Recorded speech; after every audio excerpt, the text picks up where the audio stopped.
And welcome to First Geek for 11. I'm your host and game master, Cameron Franklin. With me as we complete this journey through the world of Daggerheart, all the way from West Coast, Best Coast, is Emma. How you doing? Hi, you get part of a cat in frame as well. Ollie has been a needy little cat. I'm doing good. I did play in this campaign. Crinkles, who was an underdark fey druid. She looks kind of like a Lunamoth. And she liked her pocket sparkles and her emergency confetti. And her mushrooms. And next to her, as I rearrange names, thank you, Mike, for calling that in the chat, so it wasn't wrong the whole time, is Rob. How you doing? Hello, everybody. I am sleepy. Like Beeman, today is my day to be a little guy. I'm Rob. I go by Lock Online, and for the campaign, I played Beeman Fitzwilliam Peabody III. He was a Slyborn Ribbit rogue, and he was full of surprises for me and for Cameron, I think. So, yeah. And then, saving the layout, is Mike. How you doing? Doing good. Glad to be here. I'm so sad it's over. Oh, it's so much fun. Gonna miss playing Andar. Not really, but let's say F's in chat for the coolest cat in all of Avathia. He's not dead, but he's dead to us. Next to him from the Mushroom Kingdom, but not the one that you think, is Tasha. How you doing? Hello. Good.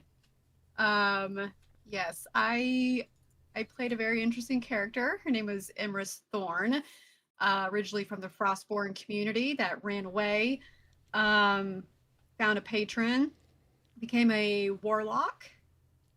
She's also an Emberkin, so she's very fiery. Really, the only goal was to stay hidden and stay safe. But instead, she went to a life of crime and then found therapy and then provided therapy. And provided crime? Yeah. And provided crime too. Like... Yes. Yep. So then ending our final session in a semi-heroic sacrifice is Mayfly. How you doing? Hello, I was Marin, formerly Cricket. Met the party in prison garb and shackles, and ended up in a different type of shackle to a weird egg thing or whatever. So you know sure what? Shackles ended in shackles. It's really just full circle. They were a witch blood hunter multi-class, which was a lot of fun. So usually when we've been playing Daggerheart, we of course have a story to tell, some sort of narrative that is going on that our players are going through.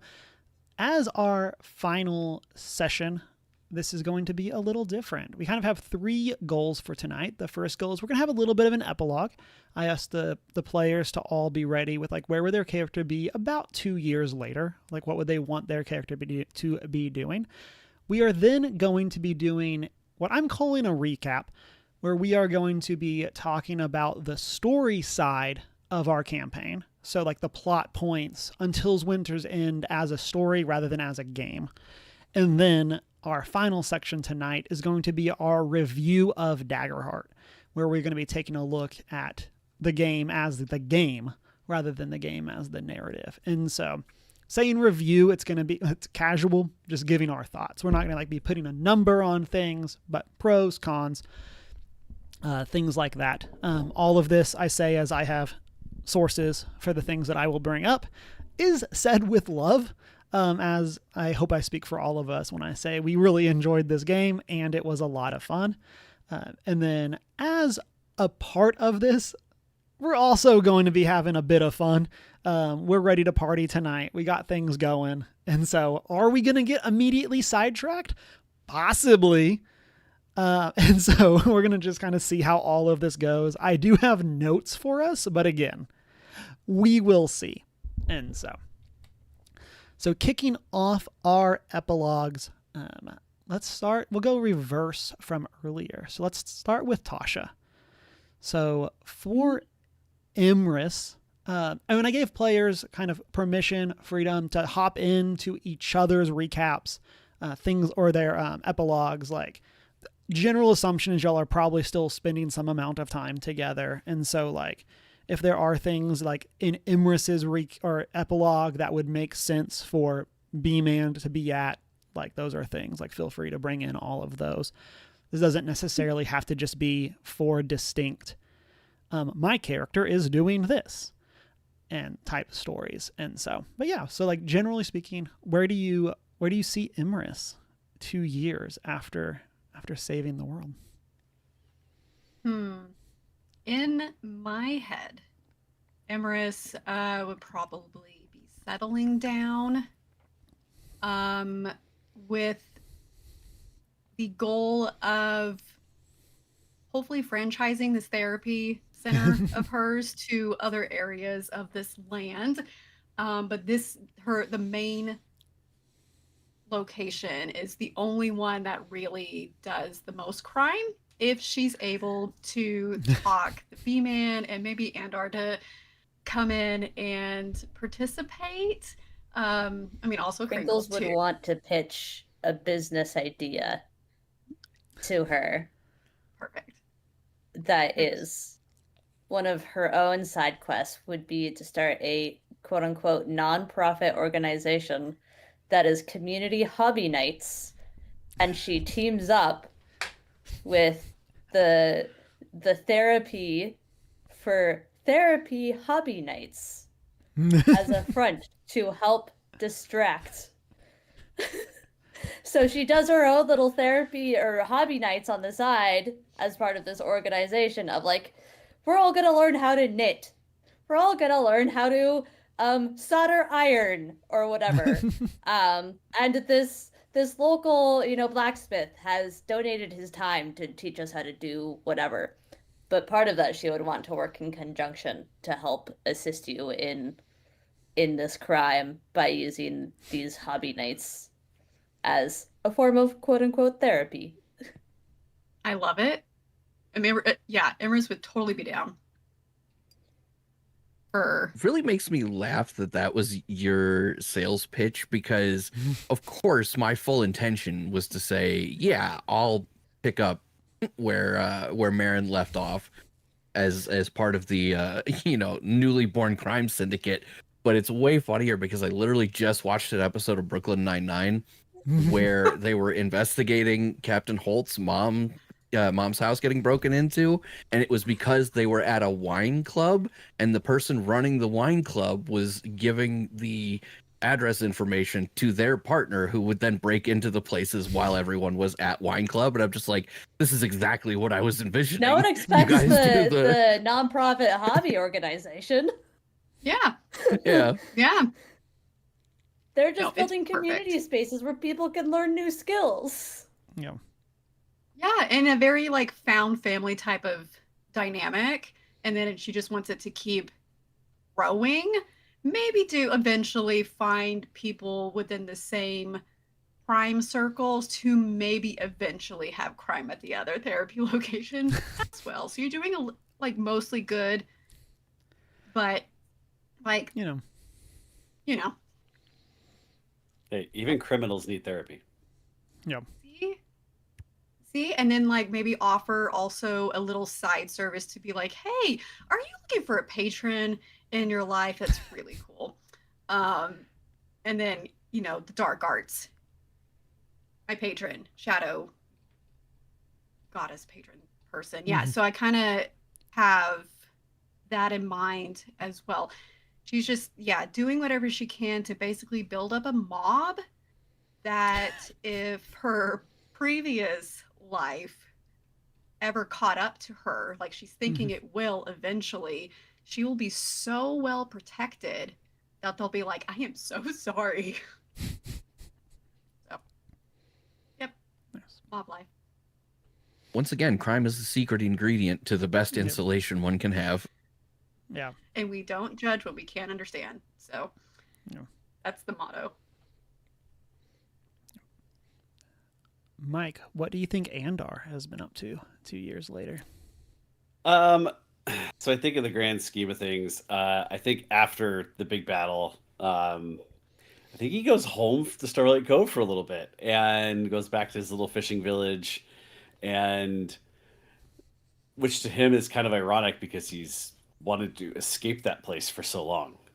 But he feels this need to go home, and I think it's more he wants to go home because he needs to make sure that he's truly like, has he hit the point in his life where he's like, oh, I've seen the world, home is so good, or I've seen the world and the world is better. And so I think he's trying to figure that out. And so I think he goes home for a little bit to discover he really enjoys the life outside.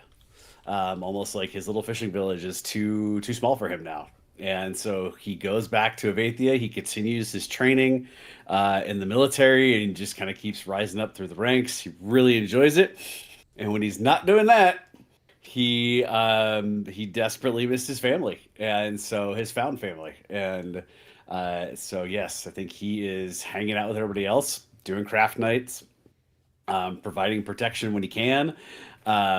As a military / police force for Avathia, he's also the inside man, like, in a way. So like, he knows when things are going down, so he can report them back and to the team and kind of be like, hey, don't do this tonight, kind of thing. And Smart. I think being around all of that over time has worn his black and whiteness down. So he's seeing things much more gray. He's probably even because he is a cat of his word, he is probably like fulfilling his promise in learning crime. He's discovering he's not great at it, but he'll pitch in when he can, even if it's like to provide a distraction. You know, stand next to someone and look big and thuggy. It's like, are you accusing me of crime in front of this cop? Right. Exactly. Yeah. I was literally envisioning you coming to craft nights and that like lending the air of it can't possibly be them. There's a cop here. Yeah. Right. Exactly. Yes. Yep. I add legitimacy. He adds legitimacy to the organization. So yeah. So I think that's really what he's been up to. I think he is. I think he's seen a lot. He's been a part of a lot, and this found family has become more of a family to him than his actual family. Rob, what has the B-Man been up to? I mean, I got to piggyback slightly off that because my family kind of sucked. They kicked me out. So the found family is definitely more family for me than my real family has been. But yeah, I think the major focus of my life is keeping up with the rest of the group and, being as much part of things as I can be. But I think I would also have proposed to the group something that Beeman would definitely do, but would have also proposed to the group that every once in a while I would go back to the Markholts, who are now running Vel, and say, hey, let us run protection detail and go with the deliveries back out to the mountain as they try to reestablish the town that was there, just to see what there is to see. Did Marin come back? Are there signs? What's changed? A semi-annual sojourn to check in on our lost friend, so to speak. that was really what I was. Fun. I forgot to add Emrys would want like a tiny little shrine dedicated to Marin, like in the office or whatever. Like she would have had taken her time to grieve.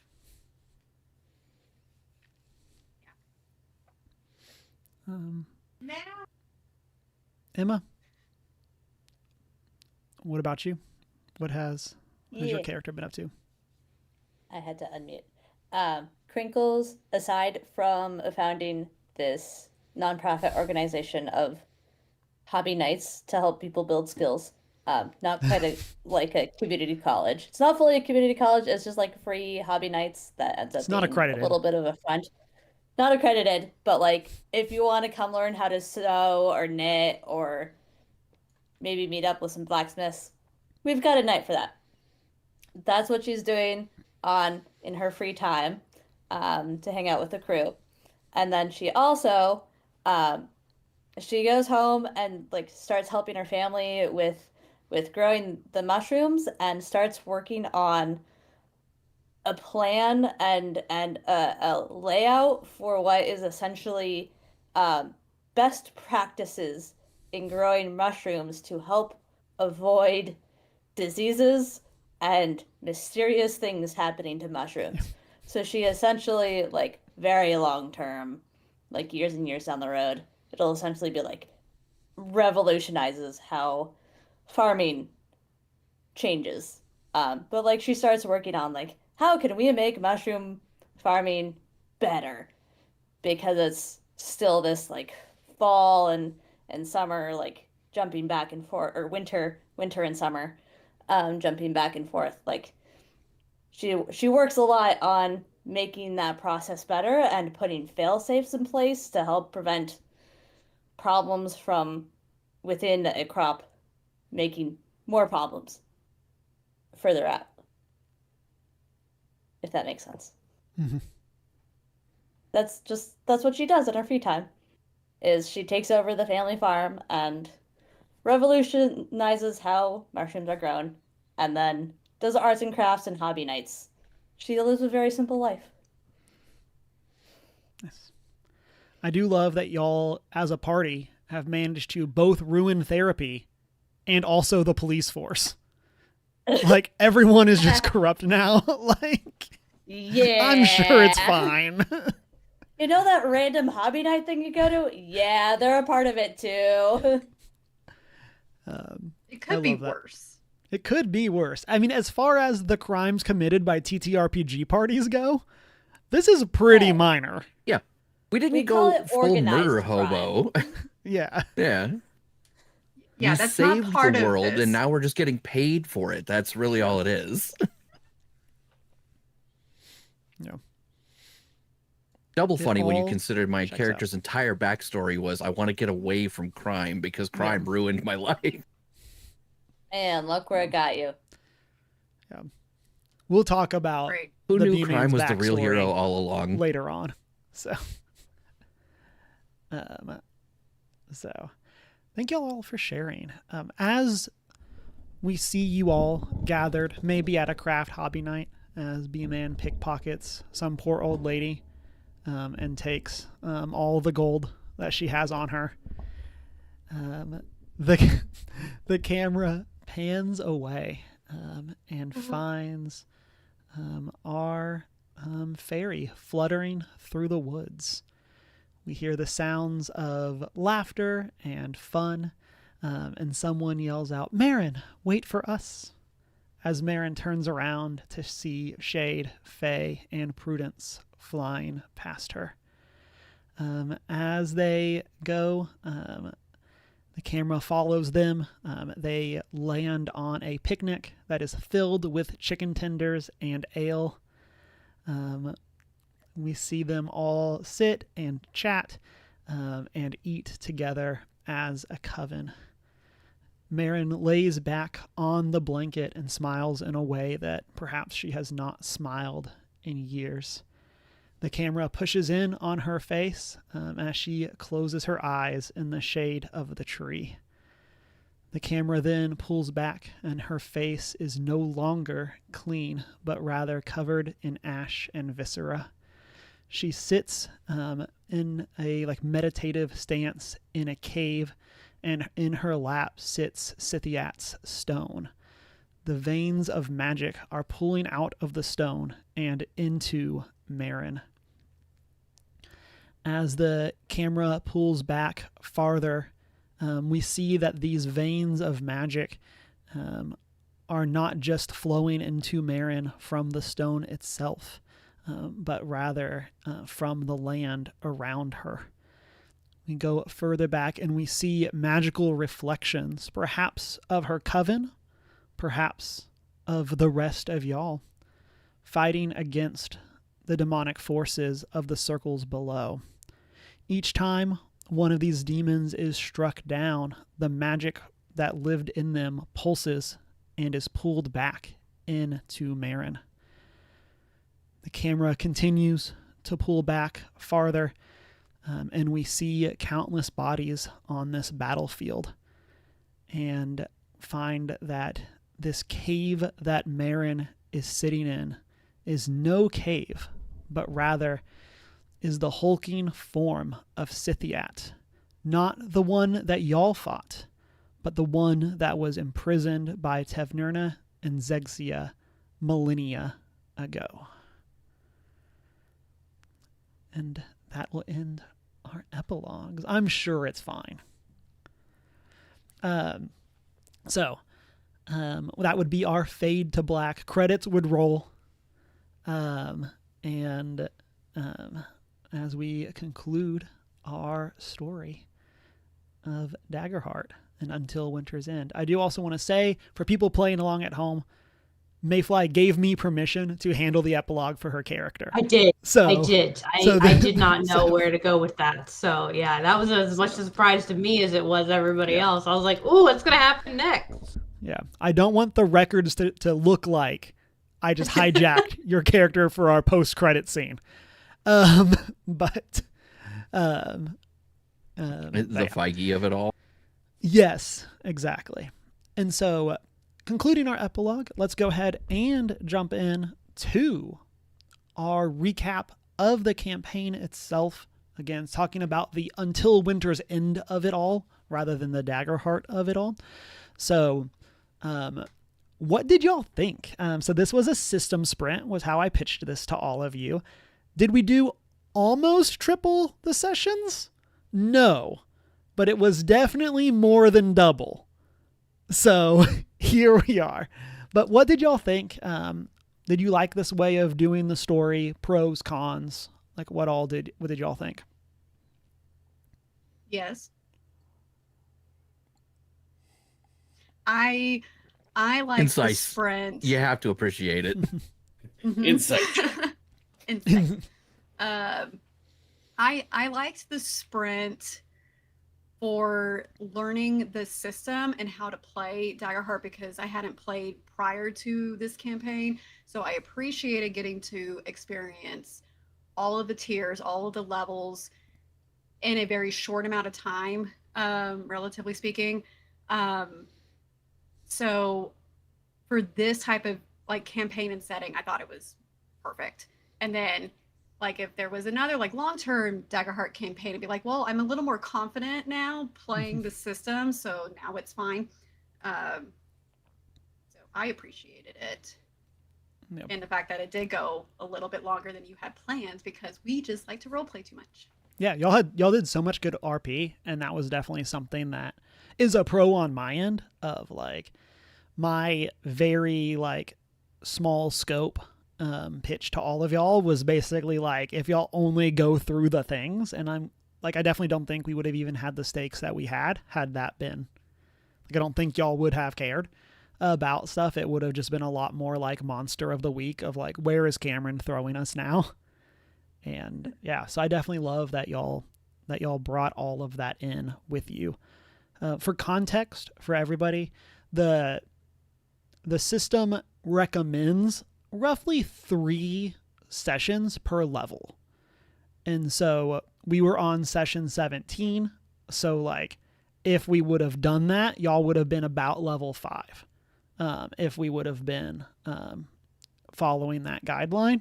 We would not have followed that guideline, which means we probably would have been like level 3 or 4 at this point doing like a normal campaign. And so Yeah, I'll I think agree with that. this- Oh, go ahead. Yeah, absolutely. I was basically the same thing. Just I think this is doing a sprint is a great way to learn really any system. Like if you've had experience playing TTRPGs, it's usually easier to pick up the rules of a new system. Um, the thing is then determining if you like playing that system or not. mhm. And I think doing a sprint is a good way to determine that, of like getting to see what high level experience gets you in a certain character versus low level, because play style can really differ from person to person and just general preference. So like I played a druid. I love playing druids. I've played druids in 5e, 5.5, Pathfinder, this. And I like playing those in different systems because it's fun to compare side by side how different systems do that. And this was a fun as a sprint. It's fun to then really get to see that as someone who does have a class preference and see how it plays, but also having a chance to like spread it out a little bit, as you were just talking about, Cameron, of like it would be fun to sit in a level a little bit longer, because as a druid, I was starting to get spells and cards that were just sitting in my loading dock, so to speak. Mhm. And like I could have rotated them out over a long rest to use them, but because we were going so quickly, so to speak, even though we went longer than we planned, Yeah. it was like I just kind of picked the ones that I liked the best, that I knew would be kind of the most consistent. So the Thundershock electric one, that was an area of effect, pretty good, like gonna get to the point for the sake of what we're doing, but it would have been fun to explore some of the other options that I could have picked without having to spend a stress to pull it out of my back pool. But overall, just the system of doing a sprint through the the whole game for all of the levels is definitely a fun way to learn this system. So yeah. So Emma, just out of curiosity, how does playing a druid in Daggerheart match up to the other ones that you've done? Okay, ranking. I love the Pathfinder Druid, because the Pathfinder Druid, you can get super specific with how you spec out your Druid. So my Pathfinder Druid is very specifically an elemental Druid who's basically just Storm from the X-Men. Because love the way this that the character. Druid class is, you can get down to specializing in just elemental spells and things, and there's a whole like subclass for it basically. Whereas 5e is like my second preference, basically. Like you can get super specific with it, or you can get pretty specific with it, but in order to get that specific, that detailed, basically, you have to do a lot of finagling and like almost some homebrewing that makes it a little weird. This I'm like, it's maybe third because I haven't played a lot in other systems outside of those three. Just because it's still pretty general. Like Daggerheart hasn't been out for too long, so they haven't been able to come up with a lot of subclasses and getting super detailed in things. But that's no fault on them. Like they haven't been around for super long in terms of TTRPG game. I think Daggerheart just had their 1-year anniversary, or is about Yeah. to have their 1-year anniversary.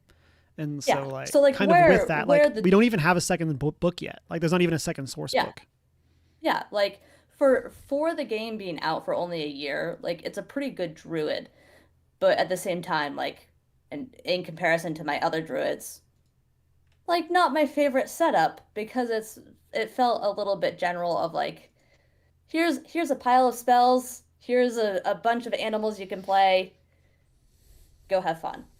And then I'm looking at my Pathfinder, who's like super specialized and detailed in terms of her skill sets. And it's like, okay, I guess. Great. Nice. Yeah, I'll just throw one more thing because I agree with everybody with everything you said so far. I think the thing that I really enjoyed about the system sprint is we got to see everything. Whether we didn't get to touch all of it is a different story. But I think it gave us the opportunity to do something a lot of campaigns don't get to do, which is play all the way to the end.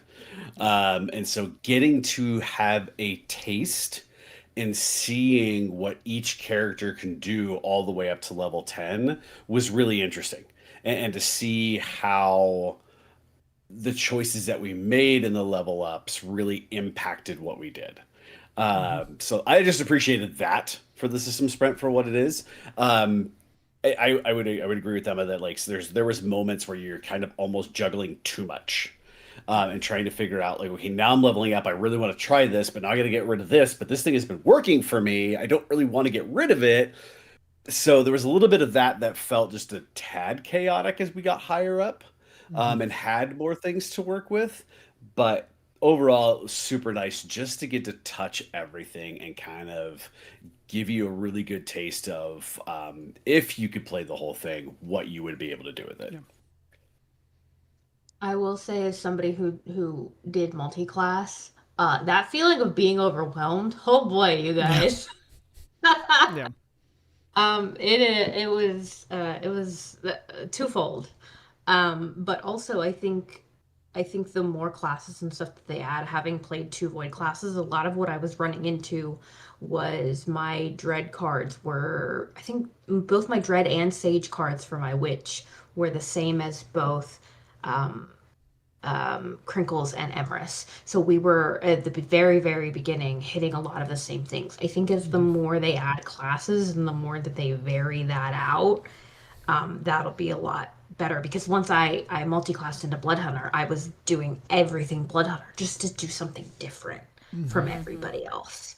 So I think as they expand the system and as they expand the source books, hopefully that'll get a lot better, because a lot of it felt very samey.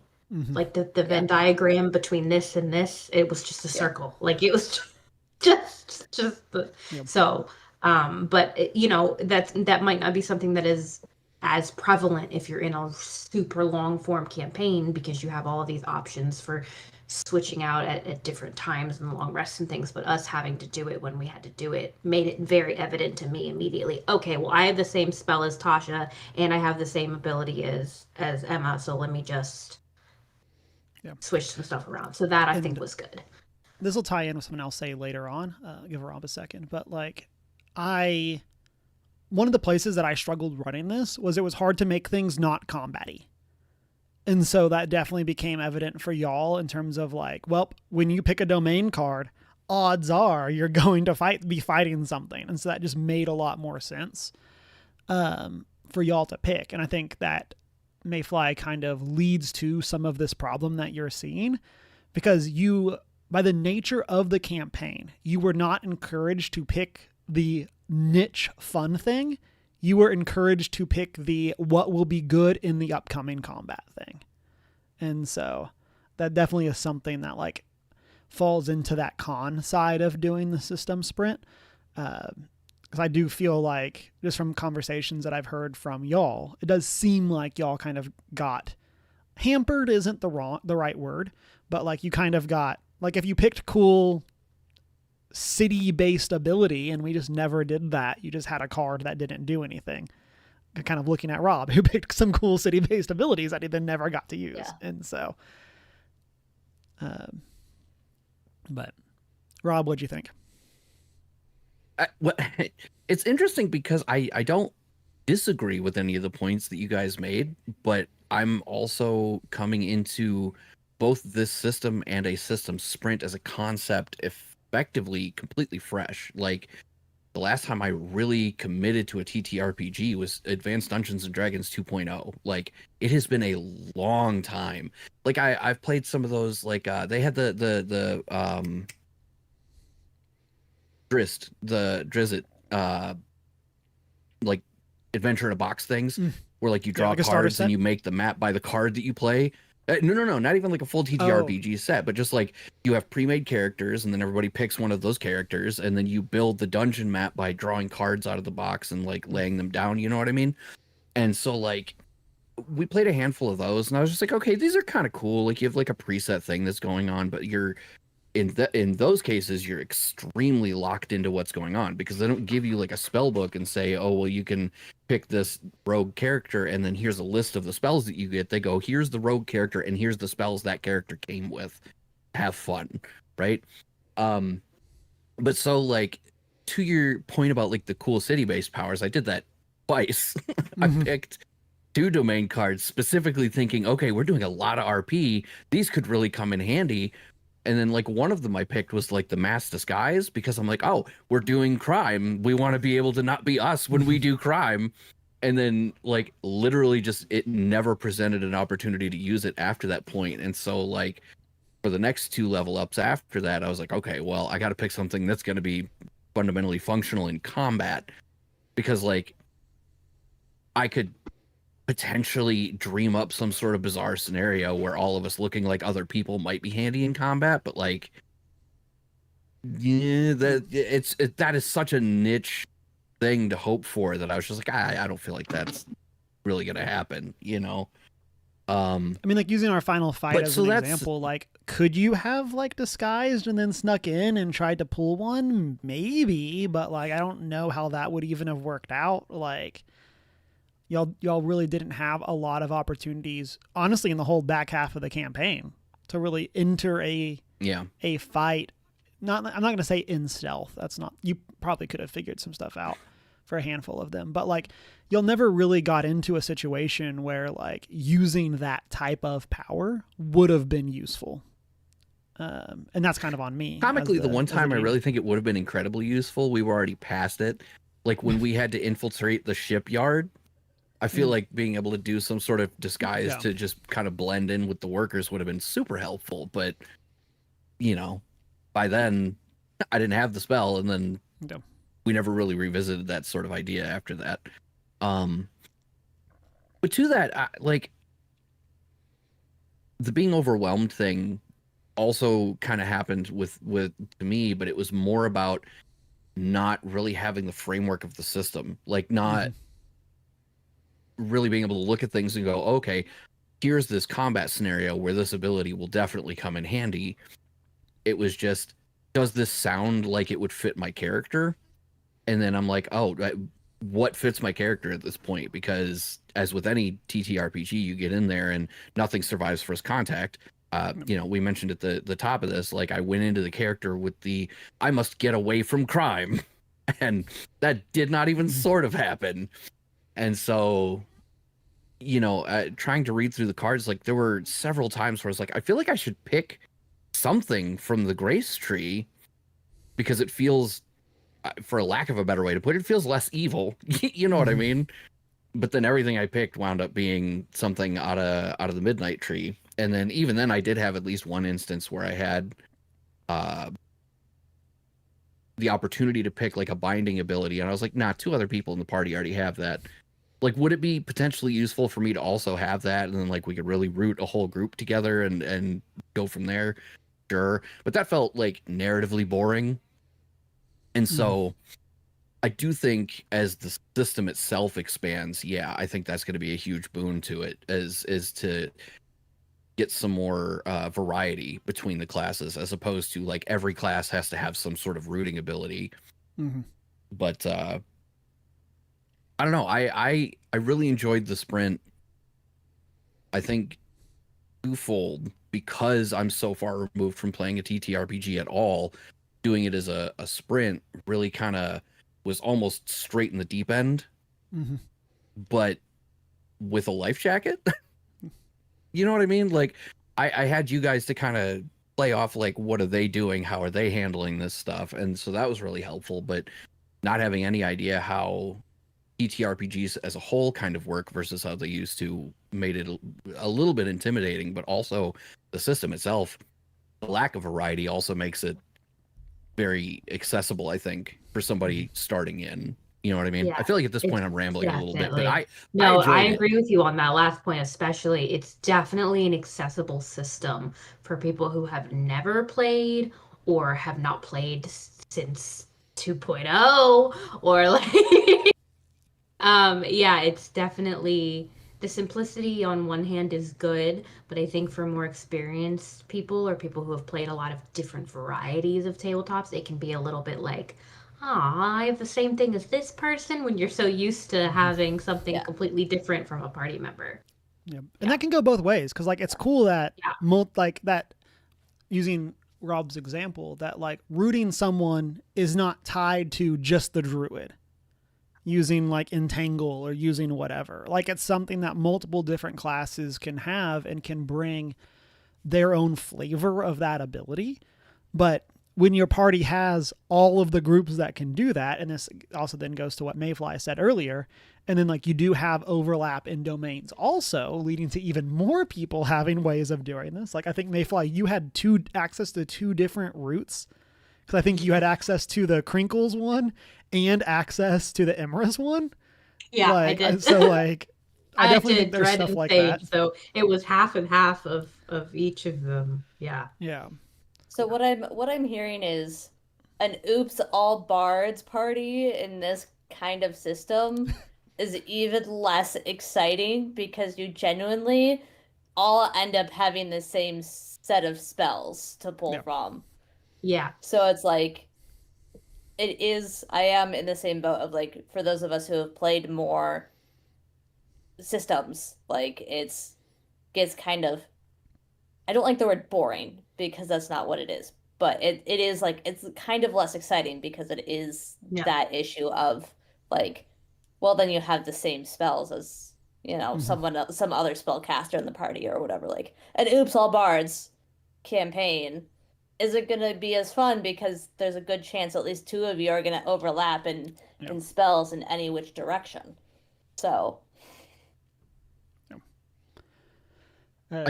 my parting thought on that specific subject, I do think that I've not in any way changed my stance. It needs more variety as an overall. And obviously, I feel like we're all kind of forgiving of the system due to its relative infancy in the market, right? But at the same time, I also feel like it's possible that maybe there's some expectation that overlap isn't necessarily a problem because so much more of the focus of the system feels like it's on the player rather than on the system. And so like we were talking literally just now about how there were, 3 different opportunities for route between your 3 characters, and then mine also had one that was not part of the same system that you guys had. But in my mind's eye, I was thinking of that scene in Infinity War where they're trying to fight Thanos, and you got Strange using the Bands of Sidorak, whatever the spell is that he uses where he's trying to root him. You got Spider-Man coming in with the webs on the other side. Then you've also just got like your generic brute force guy who's just like hugging him. I mean, it was Star-Lord, not Drax, but you get what I'm saying. Like, and I feel like maybe the expectation potentially could be that, yeah, you've got 3 characters who all have a root power, but how do you employ that? Are vines grabbing the guy's feet from the ground? Are like tendrils of darkness grabbing him from the shadows? Like it felt to some degree, as I was thinking about it just now, more about the idea of trying to push the player into being more narrative in the use of the power than it is the system being more differentiated in what types of powers might be applicable to it. And I don't know, maybe that's just like I said, from a stance of like I haven't played in forever, so like I'm gonna be ultra forgiving of a system that I did have fun with, but I don't know. It was as a lot of people would say, this is a much less crunchy system than others are out there. So if you don't like to crunch math and crunch numbers, this is a good system for you. From my end, I wrote down some pros and cons. First pro, we actually finished a campaign. Like round of applause. Like I say, as someone who has been in campaigns with 3 of y'all in multiple campaigns that have not finished. in various forms and fashions. And I don't mean like one shots, I mean like actual campaigns, and we did not finish. So hype for that. That was the thing when I pitched to y'all of this idea that I really wanted us to do, is like, we are actually finishing this. And if we would have like hated Daggerheart, we would probably have switched to a different system and then picked up the same story and figured out a way of continuing that narrative in something else. But so I want to say that as a huge pro of doing it this way. And then another pro from my end as the game master is that it felt a lot easier to make the plot cohesive when I'm not having to deal with, air quotes, deal with 8 sessions of y'all going on some random side quest. Like, I know we've all been there in a campaign where like the players get up to something and it's just like, is this relevant? I don't really know how we're going to pull this back in. And it's kind of up to you as the game master to figure out ways to do that. But like, through the nature of this being like episodic stories, it felt a lot easier to be like, yes, all these other things are going on, but here we are catching these moments with these characters that are the relevant plot points to this story that we're telling. And so that was another pro that I liked. The inverse of that pro, because your weaknesses are your strengths pushed too far. So a con that I had for this is that it was really hard to seed stuff. Like it was hard to like tease y'all with ideas or things like that, because there just like wasn't time really to pay them off. Like I introduced y'all to the idea of the 3 like magical people that we still never figured out a group name for. But like the 3 of them, and then like literally 2 sessions later, 2 of them show up. Like that wasn't really something that like I couldn't tease out or have y'all investigate or go and find these people in a way that made sense. Like it would have been really cool for Dibio to have like escaped, but like didn't have an opportunity to really do that. Of like, what does it look like if you now have to go and chase down multiple of these people? Ublith didn't even leave the city and stuff like that.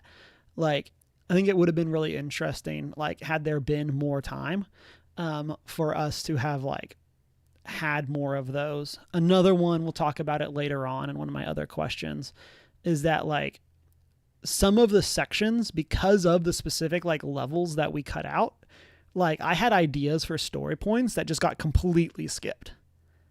And that's on me. I'm the one in control of like where we're at with the story.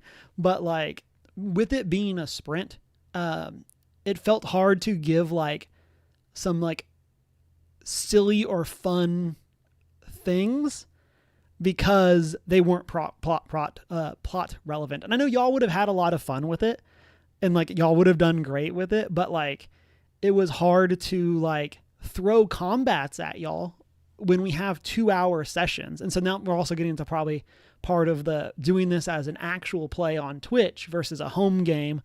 And also we're doing it on a Monday night, so we're dealing with people needing to get up for work the next day. And so like we have a lot of like time crunches that like if we were just playing in my game room on a Saturday, we would not have had. But like because of those, it was hard to like just give y'all a random combat. Like and things like that. That was something that was difficult. And then the last thing that I have as a con here is that it was hard to bring in y'all's backstories in a meaningful way. That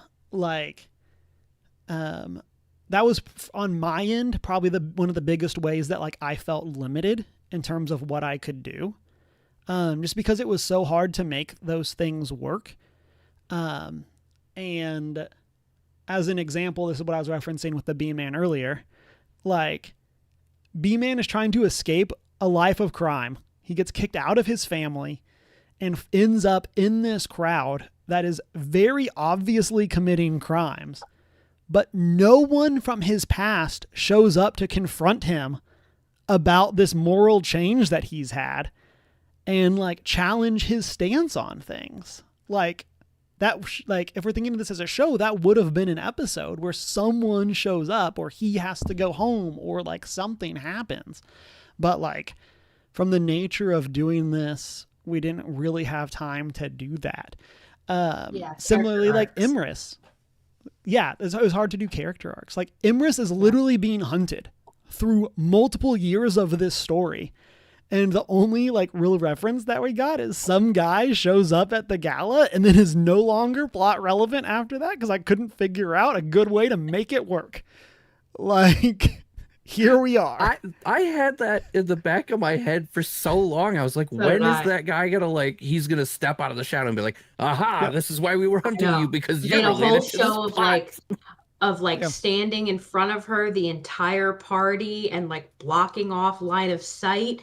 Motherfucker never showed up again. Yep. Did I have ideas when I introduced him? Yep. And then none of them worked for the rest of the story that I had. And so I was like, here we are. And then like, That we is talked okay. about, She is like, safe now. yeah, I was surprised he didn't turn up in the sewer too. That's all I'm saying.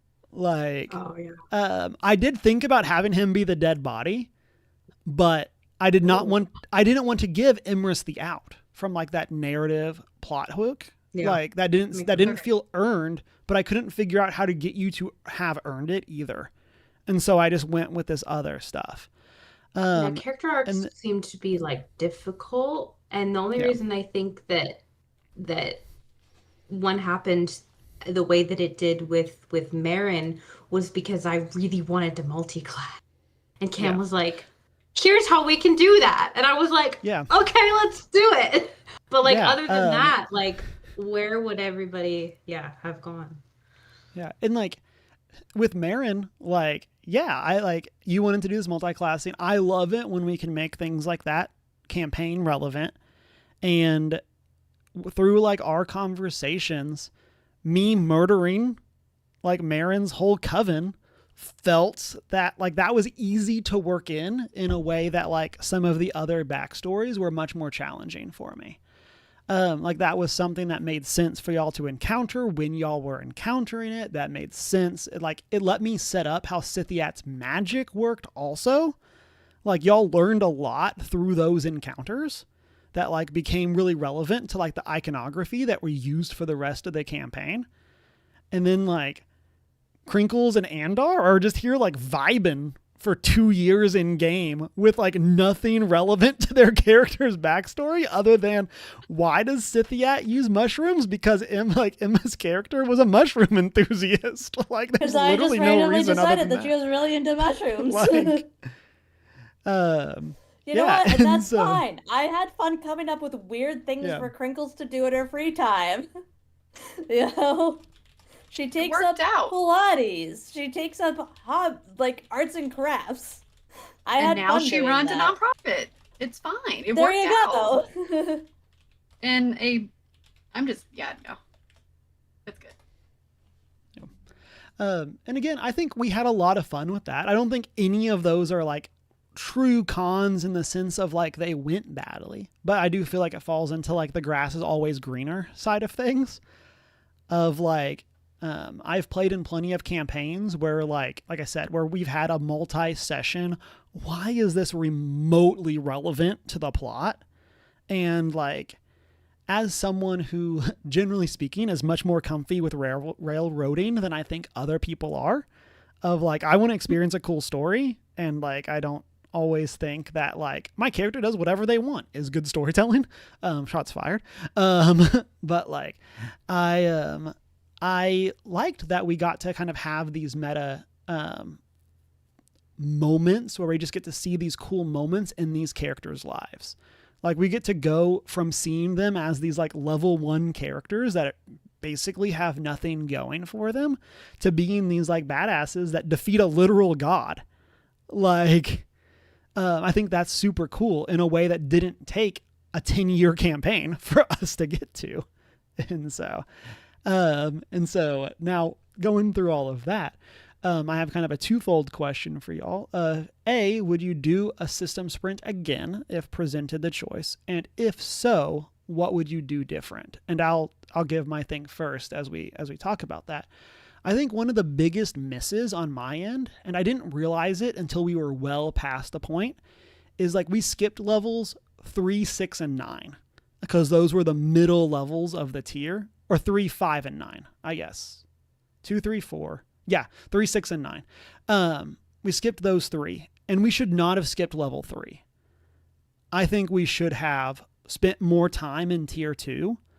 And I think that would have helped y'all gain a little bit more of an understanding about the system, even if it was just 1 or 2 more sessions in that tier.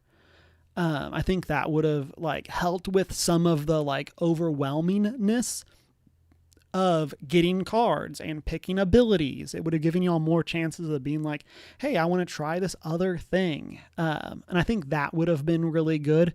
If we would have done like level 1, then done 2, 3, 4, and then started skipping our levels. But yeah, and then for me, I loved this idea. I don't remember how I came up with this. If I heard it somewhere, people can go look at session 0 for that idea.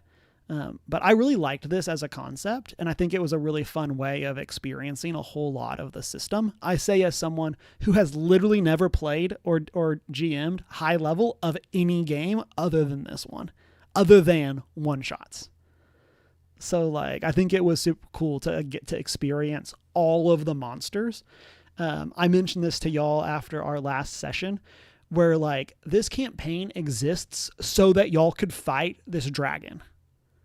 That was literally the whole point of this. Was I was looking through the book. I went to look at the powerful adversaries.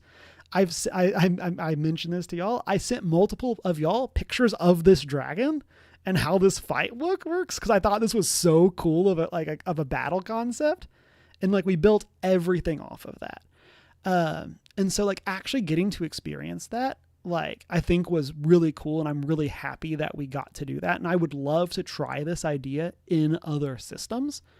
I don't know which ones and what that will look like. Plot twist, we're kind of doing the opposite for Coriolis starting on June 1st.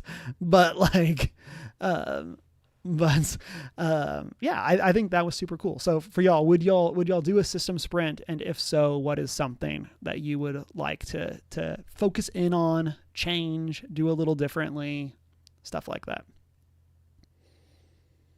I definitely. Oh, go ahead, Emma. Go for it. No, you can go for it. I was just gonna say I would totally do one again in the same vein of like a system I've never played before. Mm-hmm. Because there's so many systems out there, and it's so hard to find time to sit down and play a 4-year campaign with a bunch of people in the same, you know what I mean? So I think a sprint is a really good way to do that, and just get, both the low level and the high level of it all. Mm-hmm. I was gonna say basically the same thing of like, a sprint is a great way to learn a new system and check it out. I think in a system I'm familiar with, a sprint could also be fun in the same vein of like, if the DM or the GM has a very specific idea of where they want it to go and where they want it to end, and it works well within the framework of a sprint, then great. I would be down for that if it's a system I know and am familiar with, as long as like everyone's down to play within the confines of that. I've always thought that like playing a high level one shot or a level 20 one shot of a D&D game would be a lot of fun, of just like everyone builds their dream level 20 character, and then the DM gets to run whatever insane fight that it is that they want to run, and then we all just have fun with it. Like, I feel like this would be a good way to lead up to that, doing like kind of like a 5-session campaign of like your level 1 here, your level 10 here, whatever, kind of like space it out. I think it would be fun, but like you would have to like get people really committed to that rather than just a regular campaign setting.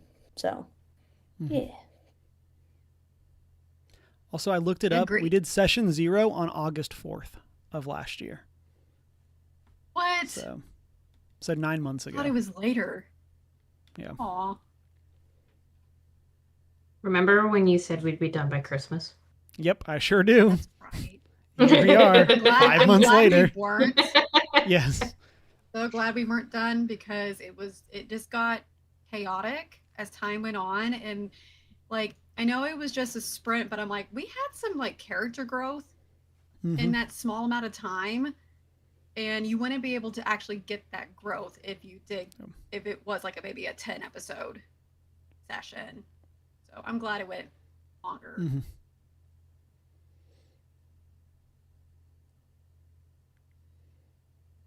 I agree.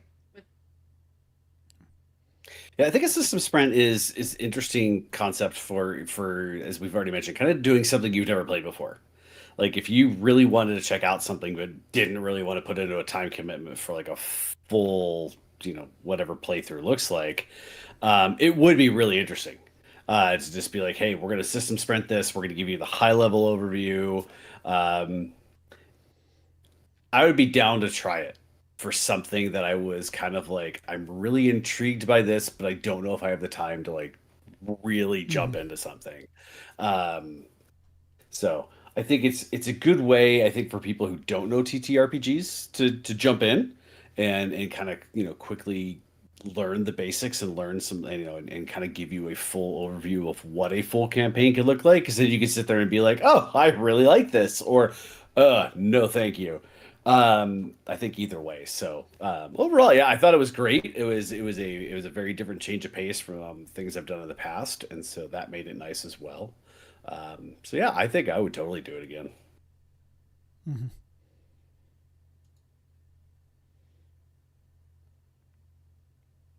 Yeah, I would. 10 out of 10 would do again. Like obviously, to what Mike said and what I said earlier, like not knowing anything about the campaign or about the system, excuse me, and being, very removed from the concept of doing these kinds of things, really, it did make it a little bit daunting at first because I'm like, oh no, what if I get in here and hate this? And then like, I don't want to be that guy who's like 3 sessions in and goes, what, just kill my character. I don't want to do this anymore. But no, I don't know what, if anything, that I would necessarily do different, but I think a huge part of that is wrapped up entirely in the I didn't know what I was doing in the first place. So like just here for the vibes. I don't know what I don't know, but yeah, I do think this is a really cool way to learn a new system. And as long as at least one person is completely new to the system, I think a system sprint is a fantastic way to dive into something. Because I think if you get a bunch of veteran players who already know the system in and out to do a system sprint is, I mean, to what Emma said, like doing like huge jumps, I think would be a solid thing if the GM has a very specific fast-paced story that they want to tell. Like that could work, but like any other setup for that, I think if people are familiar with the system, I think a system sprint becomes limiting in a way that I think would detract from everyone's experience. But I say that from a completely outside perspective, so I don't know. Jumping into the second part of our recap, I want us to chat story. So we had Until Winter's End as our narrative on the world of Avathia, this world that's stuck between winter and spring. And so this was a homebrew world that I created, and like we did some of that together in like our sessions and created locations and stuff like that. A lot of cool stuff, and with the asterisk here that like I do have fun ideas of how we could return to the world of Avathia in some point in time. Like, so I'm not gonna go like full reveal everything, but I do want to open the floor if there are like any questions that y'all have about the plot, if there are any favorite parts or things like that. What theories did you have? Stuff like that. Sometime to kind of chat through those. Yeah, Locke, do you have? What do you have, Rob? Locke has something. 3 things. One of them is super fast. You mentioned that this campaign existed so we could fight a dragon. Remembering that you had said that at some point, this was the shirt I picked out for tonight. Ooh, it's a dragon. Look, it's a dragon. It yeah, it was the Loot Gaming Dungeons and Dragons t-shirt, and it literally just has a white outline of a dragon. I was like, I have to wear that. I have to. So that was the first one. Quick theory that I had was that somehow the Markholt family was going to be behind what was going on, and that the stuff didn't get stolen, but that the party was just a cover for their people to come in and steal the things so they could maintain that cover. Was my theory. But my question, what did we screw up?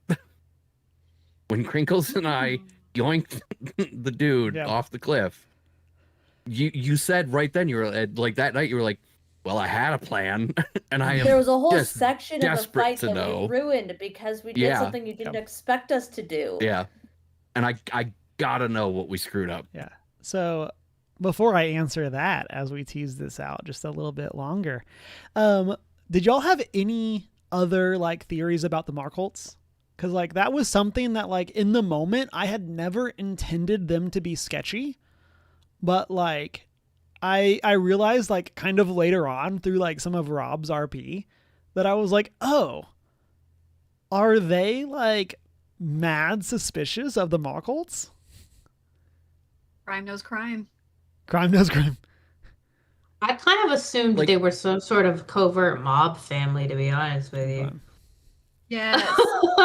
Yes, thank you. It was like that. maybe Beeman didn't really know or knew to a certain extent, but was trying to leave the crime life, and so it was a respectable, like he was the respectable bodyguard for the rich mob family. That was kind of like, I know it's very telenovela, but that was kind of the vibe I was getting from it. But that's not the case. I'm still gonna continue to assume that it was, because I like that headcanon. Did I ever explicitly confirm for anybody the circumstances by which I got excommunicated from my original community? I can't remember if we talked about it. I think just with me, because I think originally we had our intertwined story. Yes, yeah, because she originally came from the Flyborn root. Yeah. I guess yeah. And then she was basically bartered off to the Frostborn to be a glorified campfire and to like be in this like arranged marriage type situation to strengthen both families. Like they didn't care about her. They were like, yeah, just marry this girl off. It doesn't matter. And then she ran away. Very medieval. So, yeah. Yes. Yeah. So my original intent for the character was not like necessarily to have Cam include the family, the patron family, but simply that by some happenstance, affluent family had a family member in Root, the city I came from, and my family was like, oh, rich person, let's do crime to them. And I was like, no, they're super innocent, don't do that. And then my family was like, well, that's not how we do things, GTFO. Obviously, this is all TLDR explanation for what happened, but like, so then the Markholts were like, oh, you defended our family member, and to thank you, we'll take you in so you can get on your feet away from crime family. And so like that was my intent for the character. That was as far as I really thought that through.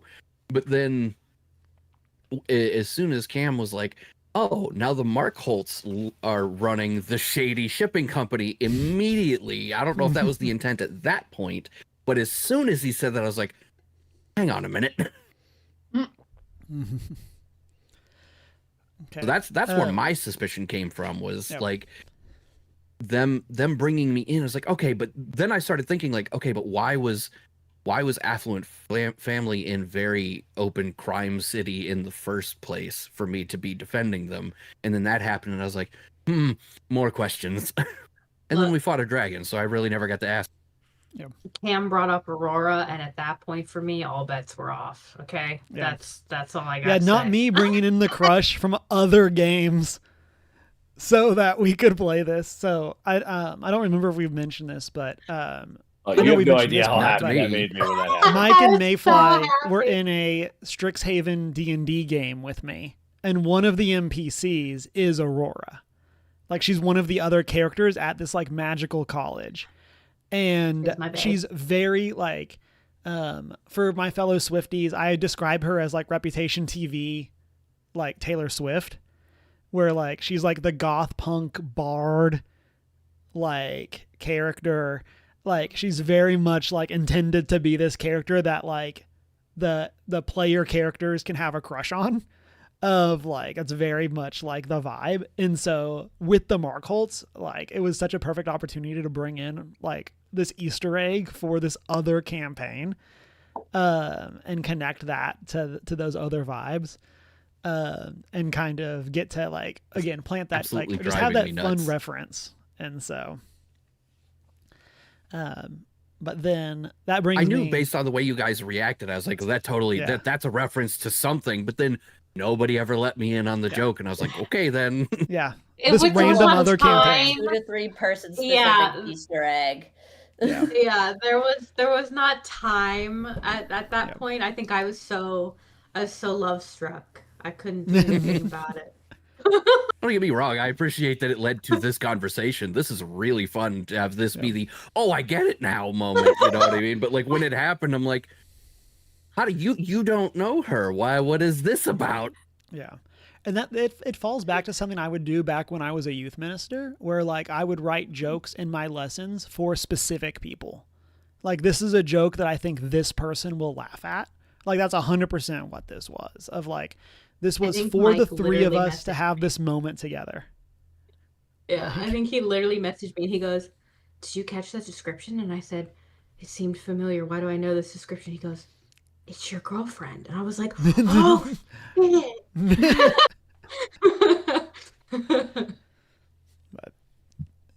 Okay. Let's bring us to You also Rob's put in other the question. obsidian pillar. Mm-hmm.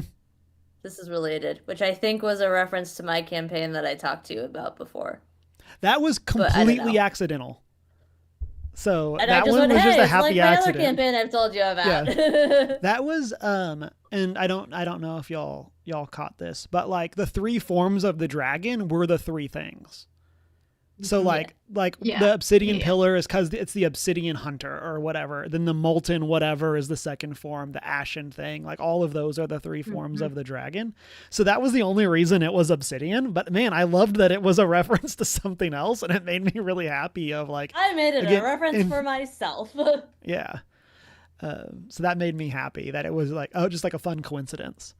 Kind of like the word onyx, like showing up in a bunch of books right now that have nothing to do with each other, but like it's kind of become just like the we need to describe a black stone. It's onyx. Like, I can't imagine what you were thinking, Rob, when I just started to flirt with this member of this your- random NPC of- right away. I can't. Instant. Now that I'm thinking about it, I'm like, I cannot imagine what was going through his brain at that point. Well, it was very confusing because in the moment I was like not like totally in a headspace to kind of RP that conversation, but you guys were like, your patron family, go ask her if she knows what's up. And I'm just like, hey, do you know stuff? And she's like, no. And I was like, okay, bye. And then you were like, what is wrong with you? How dare you mistreat her like that? The disrespect. I'm going over there. I was like, oh, okay, good Lord. All right. Oh, Didn't realize you loved the royal family so much, but have at it. And I will say with the That's great. Markholts, that was a way for me. I had not intended them being a major part of the story. I wasn't really sure. Like, I had this idea because I knew I wanted to do a gala for Tasha. And I was so knew happy. that, like, I had some, like, loose story ideas of how to bring in, like, a royal family, like, aristocrats type stuff. And obviously that fit in really well with B-Man's backstory. And so instead of having that be some completely disjointed, disconnected event that y'all got invited to for saving the kingdom from whatever, it just made so much sense to have the Markholts throw that gala in your honor, and then have that be the jumping off point for that part of the story. Because, like, there's another way of doing this where this is literally just some event that you're at that gets robbed. And, like, that's where he would have been. So, but... okay, let's talk events. So we used a couple different events during the campaign, and during this final fight, y'all are in an event called Divine Usurpation. Something divine is being usurped. And so as part of that, the Ashen Herald is doing this ritual. So like, I told y'all the name of the countdown was Final Preparations. This was me fudging the rules because of something that I'll mention in a conversation later on. But this is intended to be like a long-term countdown where like this character is just doing stuff behind the scenes. And if y'all take too long, they summon the thing without y'all being there. So like there's an alternate version of this campaign where like y'all are just like living in the city and Scythiat like erupts out of the mountain and attacks like Avathia as a city. And this final like confrontations all take place there instead of on the mountain. So we didn't do that. And so I just turned it into like a short-term countdown. But when that countdown triggers, this environment triggers an event, a feature called Beginning of the End. And so this is a reaction. And so when the countdown triggers, the usurper begins hammering on the gates of the hollows themselves. So basically heaven. Activate a divine siege countdown, spotlight the usurper, and describe their assault and tick down the countdown by 1. And then if the usurper takes major or greater damage, tick up the counter. When the counter triggers, the usurper shatters the barrier between the mortal realm and the hollows above to slay the gods and take their place. You gain a fear for each unmarked HP the usurper has. You immediately use the God Slayer feature without spending fear to make a GM move. So the Ashen Herald is trying to like literally usurp the 2 gods that we had. Are there more gods? That's a question that one of y'all would have to ask. And so they're trying to like usurp these gods to bring Scythiat back. So triggering Final Preparations triggers this other countdown. And I was going to just skip that part and just go straight to the Godslayer part because that's super cool. But basically I was going to have y'all choose through some sort of randomness which of these 2 gods got slain. Like that's why they're bound. And so had that countdown hit 0, the Godslayer is an action of this environment. If the countdown is triggered, I can spend 3 fear and describe it that a usurper slain one of the gods in the hollows above, feasting upon their power and growing stronger. The usurper clears 2 HP, increase their difficulty, damage, attack modifier, and give them a new feature from the slain god. So like they either would have slain, so instead of sacrificing themselves when they got hookshotted off, you would have had to deal with them sacrificing one of the gods. And so then in this final fight, you would have had both the dragon and the Ashen Herald still around. So that was going to be the difference there. So we made the fight easier and took away that option by saving both of them? Yeah. Yes. And then I was also going to seed there this idea that when the gods are slain, they leave this like stone of their essence behind. Like y'all saw that later with Scythiat, as like in the stone that had been inert for over 1,000 years. Of like this is like kind of like the essence of them as they try to gather power. And so like the idea being that this is what the Ashen Herald and the other people were working towards was finding, it's not really an egg, but finding the egg, and then taking it and then getting it into the circles below where it could gather power and return as a not fully formed version of Scythiat for this fight. Legally distinct. Also, non-egg. hawking the egg in the I called it hawking an the egg egg in the earlier. portal was Sandra. definitely the wrong thing. Yeah. I could not think of the word stone, but I mean, at least we sent somebody in there to contain, instead of just chucking it back in on its own. I feel like she's containing. I feel like deep meditative. I mean, I guess I could ask, but I don't know if he's going to tell me. I would not. Containing, that's or are would not you now answer. the usurper? That's. Oh, I I'm sure he'll tell me if I get to come back as a Yeah. god of the circle. Giant dragon god. Yeah, exactly. Be fine. You guys. I am can- fully convinced you are coming back as the big bad in the next campaign. Follow up. Get a message from Cam in Aw. 6 months. Okay, we're gonna do a one shot, and you're gonna be a demon god. Yeah. Okay. All I'm Emma's saying just is gonna be I there have like, plans for Marin to return. So, so we'll see what happens there. So, but yeah, so like that was the plan. That was what got shaken up by this hook shot of like not me putting the character next to the edge for a cool plot beat, and then sure enough you land the critical. Because, like, I don't think I would have given you that had it not been a critical. Of, like, there would have been some other thing as they try to, like, grab on to Crinkles. But because it was a crit, I felt like I needed to reward the story the dice were trying to tell. And so. Yeah, that was clutch. That was really good. Yeah. I was like, I don't know what's going to happen here, but let's just see. And then I hit that crit, and I was like, oh, boy.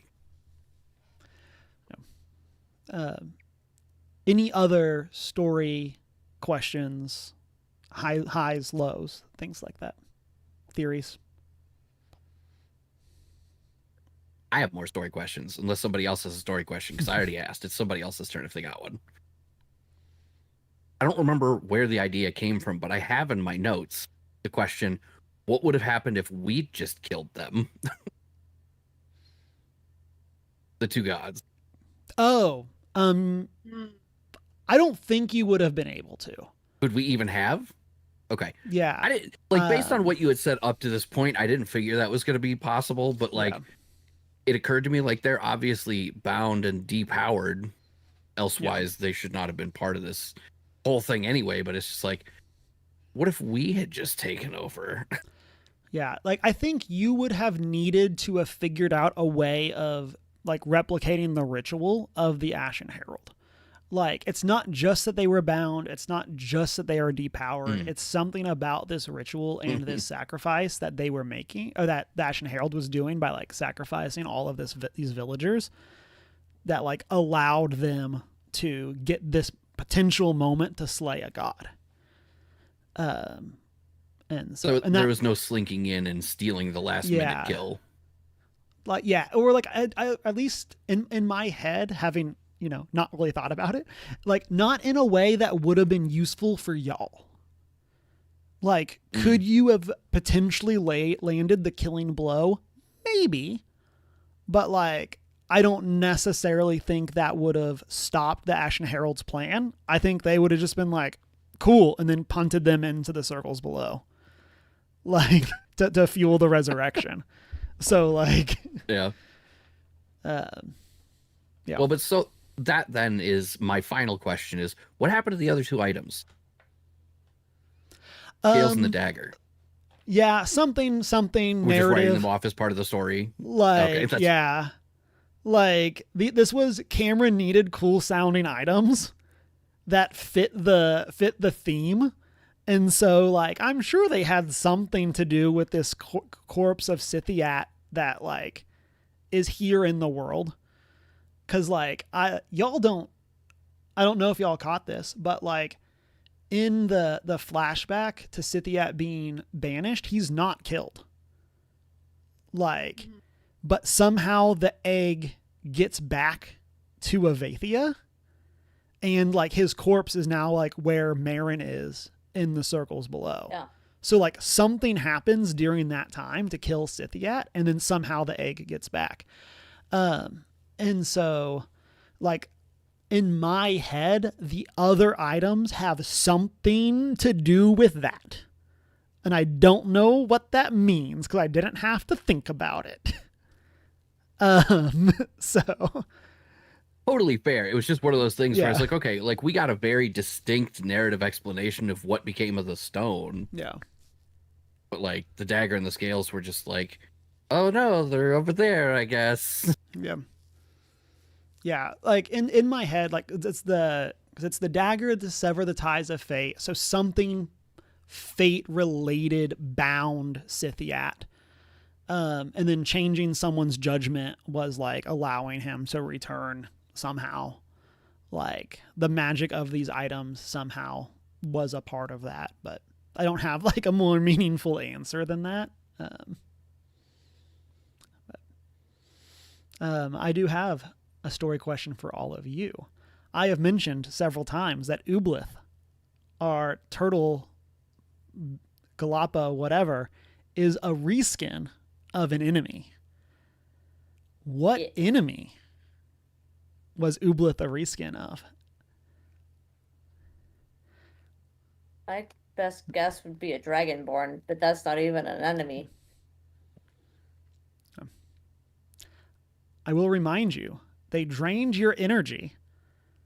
They summoned monsters similar to themselves. Is it a vampire? Ublith is a vampire. I win all Like- TTRPGs right now. Yeah. I really thought the vampire was a really cool stat block. And because they're like an elder vampire. I forget the actual like specific class. Yeah. There is a normal vampire, then they're like the special version. And I thought that stat block was super cool. And so I really wanted to find a way to use it, but it didn't really fit. Like vampires didn't really fit in. And so I didn't want to just throw in a random vampire. And so I reflavored it, and that kind of tied it in with the things I've been planning for Scythiat's magic of like, magic has to go somewhere. It's like it's energy in a system, and if you can direct it, you can do something with it. And so that flavor just fit in really well with a vampire, and like reflavoring it as them like draining this magical energy from the world around them. And then with them being turtles, it also just made a lot of sense. They had the ability to summon minor vampires to the fight. And so it just made a lot of sense to have those be the Ninja Turtles. Definitely not legally distinct, of course. There's 2 orange ones. But that just made a lot of sense to do. Any other story questions before we get into our review section?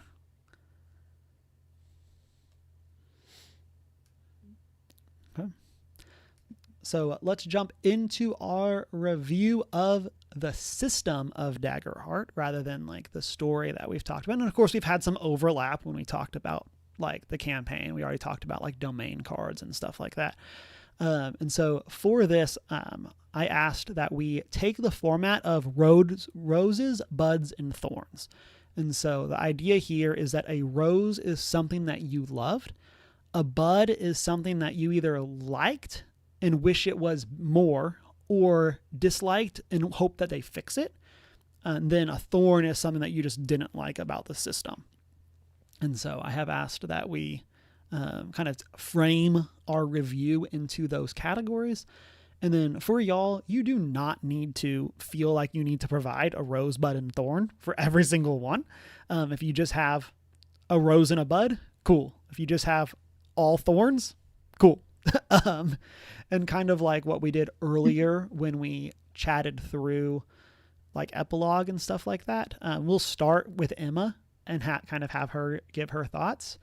But like people feel free to hop in, and like if yours tie in with specific things, great. Don't feel like we necessarily have to go in a line. I will like call on everyone just so everyone has a moment. But if your stuff gets talked about in an earlier one, don't feel like you need to just like repeat it or sit and wait. So Emma, rosebuds and thorns. What did you think of Daggerheart? Yeah.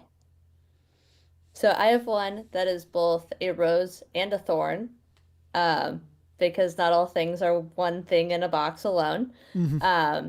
And that is the simplicity of the game that we've kind of touched on here and there of it lends more to RP than like crunchiness.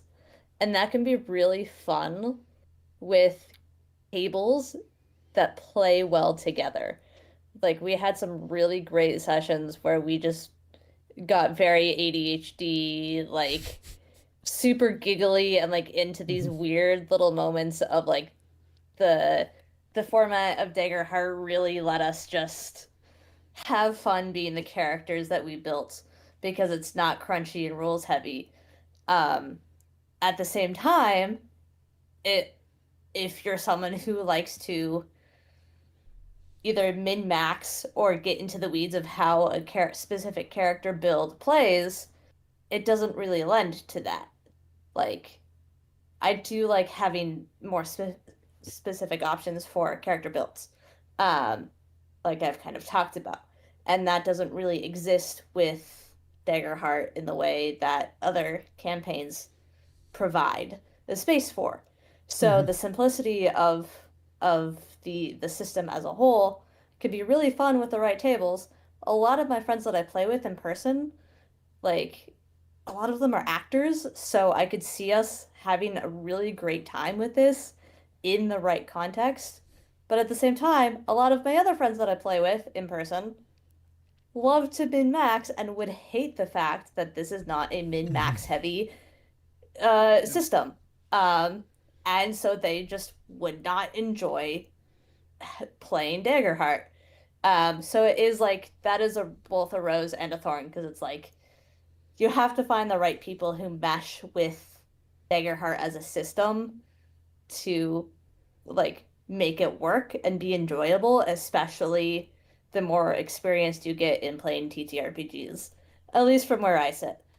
A bud for me is really like the variety of spells that you can get as a spellcaster. I don't love it. I don't hate it because it is again like with the way we played it, we did do the speed through of like we really had to like prioritize what would work for the run through. So we didn't have the time to sit with all of our options and rotate things in and out. I'm sure with a more formal setting of Daggerheart, that would be easier to pick through, but it is also a little odd and different from other campaigns and systems I've played of just like when you level up, you get to pick 3 new spells, and those just get added to what you can use in a battle. You don't have to rotate through unless you pick a specific class in which that is a function. Like there are some classes that function kind of that way. I believe wizards are one of them, who do have that as a function, but you know that going into picking that specific class. That's not the case with druids or clerics. I don't believe. I'm thinking specifically D&D. You don't have to rotate out spells in a long rest or whatever, or use a stress point. Again, I don't love it. I don't hate it. It's just I can see how they would pick that route with spells for their own system, but it is kind of weird that that's just an across the board decision. Where if you're doing a one shot at a high level or whatever, it can get a little weird of like, well, how do I know I'm going to need this spell from my pool when I don't know what's going on? So that's what I've got.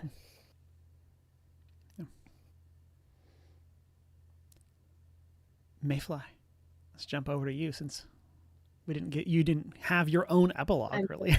I got to hijack it. So what do you think?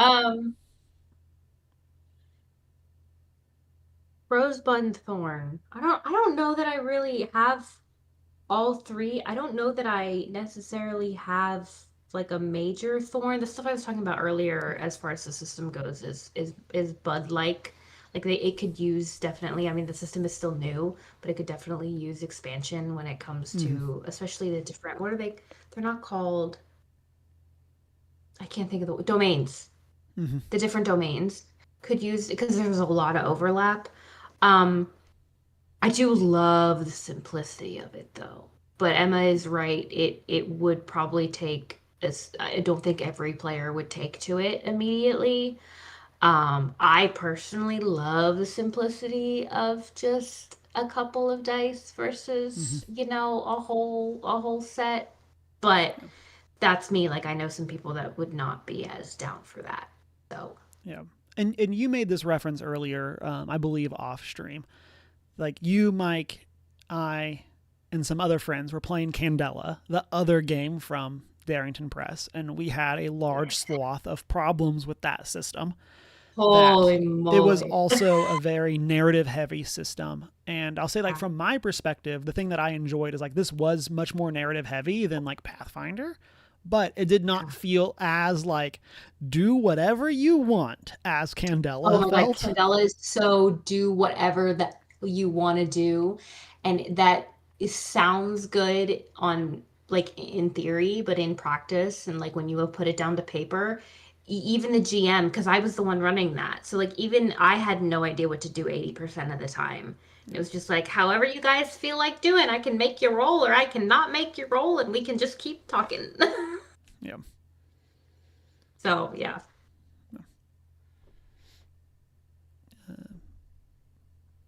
Tasha, what do you think? Me? Okay. Or say, Mayfly, assuming you were done. Sorry. Yeah.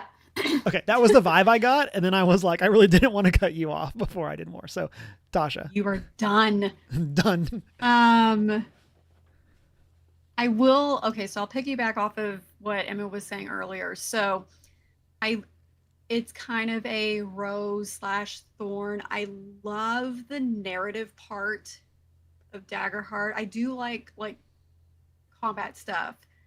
But if I were to do this with like an in-person, like with my in-person group, I don't think we would have as much fun because they're not very role play heavy. Mm-hmm. Whereas all of my online groups are very role play heavy. So I would say if you had the right table, you had the right mindset, like you were all focused on story first, combat second, then sure, Daggerheart's going to be a fantastic system to play. I do like the dice system. The domain cards, I don't like that it was very limited on here. You get 5 things that you can choose from, and that's it. Like I have 20 spells like in my arsenal, but I can only use 5. So I would love to see something change or at least like altered, or like, yeah, you have your 10 domain cards or whatever it is, but like, why do I need to have a stress to switch them out whenever I want to play? I don't like that factor of it. I get it, but I would like to see a change for that. I guess this is just a personal thing because of the way my brain works. I don't like that there's not an initiative order because I need structure and to know who comes first and second. I don't like hopping in front of people. Like that took a lot to like, oh, I can just hop in and go first. But no, I'm going to feel like I'm being rude and say, nope, I'm going to do this. Nope, I'm going to do this. We had the same issue with Candela. It was with the way that I put it to these guys and the rest of the group was whatever narratively, whatever situation your character feels like they're in, that's who goes first. And then they made their own initiative order, kind of like we did in a lot of the combat circumstances, is narratively somebody was closer to an enemy or had a clear shot or like whatever. They went first. And then like we kind of did, they all created their own initiative, which I think is kind of the point. But I 100% agree with you because initiatives are helpful. Yeah. In the book, there are some so fun ways of helpful. doing it. Like some fun like alternate and rules. I was just gonna say I've played with people in the past who I can see abusing the no initiative to their own personal advantage, and it can very easily be abused and like cause problems at the wrong table combination, like if you haven't played with a group or someone else before. So like I need the spotlight. Like for 50% of this fight. Like but I knew this going in and I complained to like, I don't know who I was talking to, but I was complaining about it. Like I need an order and because I need time to figure out what I want to do, what I'm going to contribute to this fight. So just, I get it. I don't like it. So that's what I don't know if I were to run the game, I would just homebrew my own little initiative order myself to make my brain be happy. But other than that, like it's a for it being new, I still liked playing it, but you need to be with the right table to enjoy it. Yeah. And like I said, there are some cool initiative variations in the rule book. That is something that they like give you as like some recommended house rules if you want to play differently. So like I do like that they thought about it, because that was one of the pieces of feedback. Like as someone who was playing in the playtests, that was one of the pieces of feedback that got brought up. And so I was excited to see those actually make it into the rule book. And so we did a little bit in like our first session of like rotate, everyone gets a turn. Another one that they recommend is like a token system where you get like 2 tokens or 3 tokens. And if you take the spotlight, you push a token into the middle. And once your tokens are gone, you can't take an action until everyone has spent all of their tokens. So like you could take 2 at one, like back to back, but then you can't do anything until everyone else has gone. And so like there's some like cool variations there that they put in. Yeah. So I like that they've thought of that. And I'm sure there's plenty of other really cool ways that they could bring initiative in based on the narrative vibes of the story. Yeah, I mean, and you could even at any time you could still use even if they had like a standard initiative system.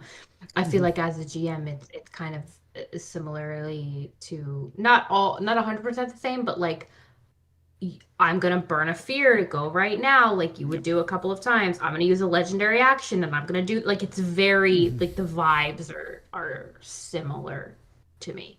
So I feel like even if you had a standard initiative system, that is something that the GM could work in any way to burn their fear and do whatever they need to do. Yeah. Mike, what do you think? So, just a springboard off that one. I was thinking about that because I agreed with the idea that yes, I would love a standard initiative order. Like it just makes things easier. But then I was thinking like, would it be more confusing or less confusing? Because if you had a standard initiative order and you roll with fear and it goes to the GM and then it has to come back to the next person, like and you're ping ponging like constantly back and forth depending on the rolls. Because there were a few nights where I'm pretty sure like we barely rolled with hope, and and so that was the only thing I thought about with not having the initiative order. It does allow a little bit for when it comes back to the team for the team to kind of talk for a second and be like, okay, I've gone, you've gone, this person hasn't gone. Where narratively does it make sense for somebody to jump back in now that the spotlights come back to us?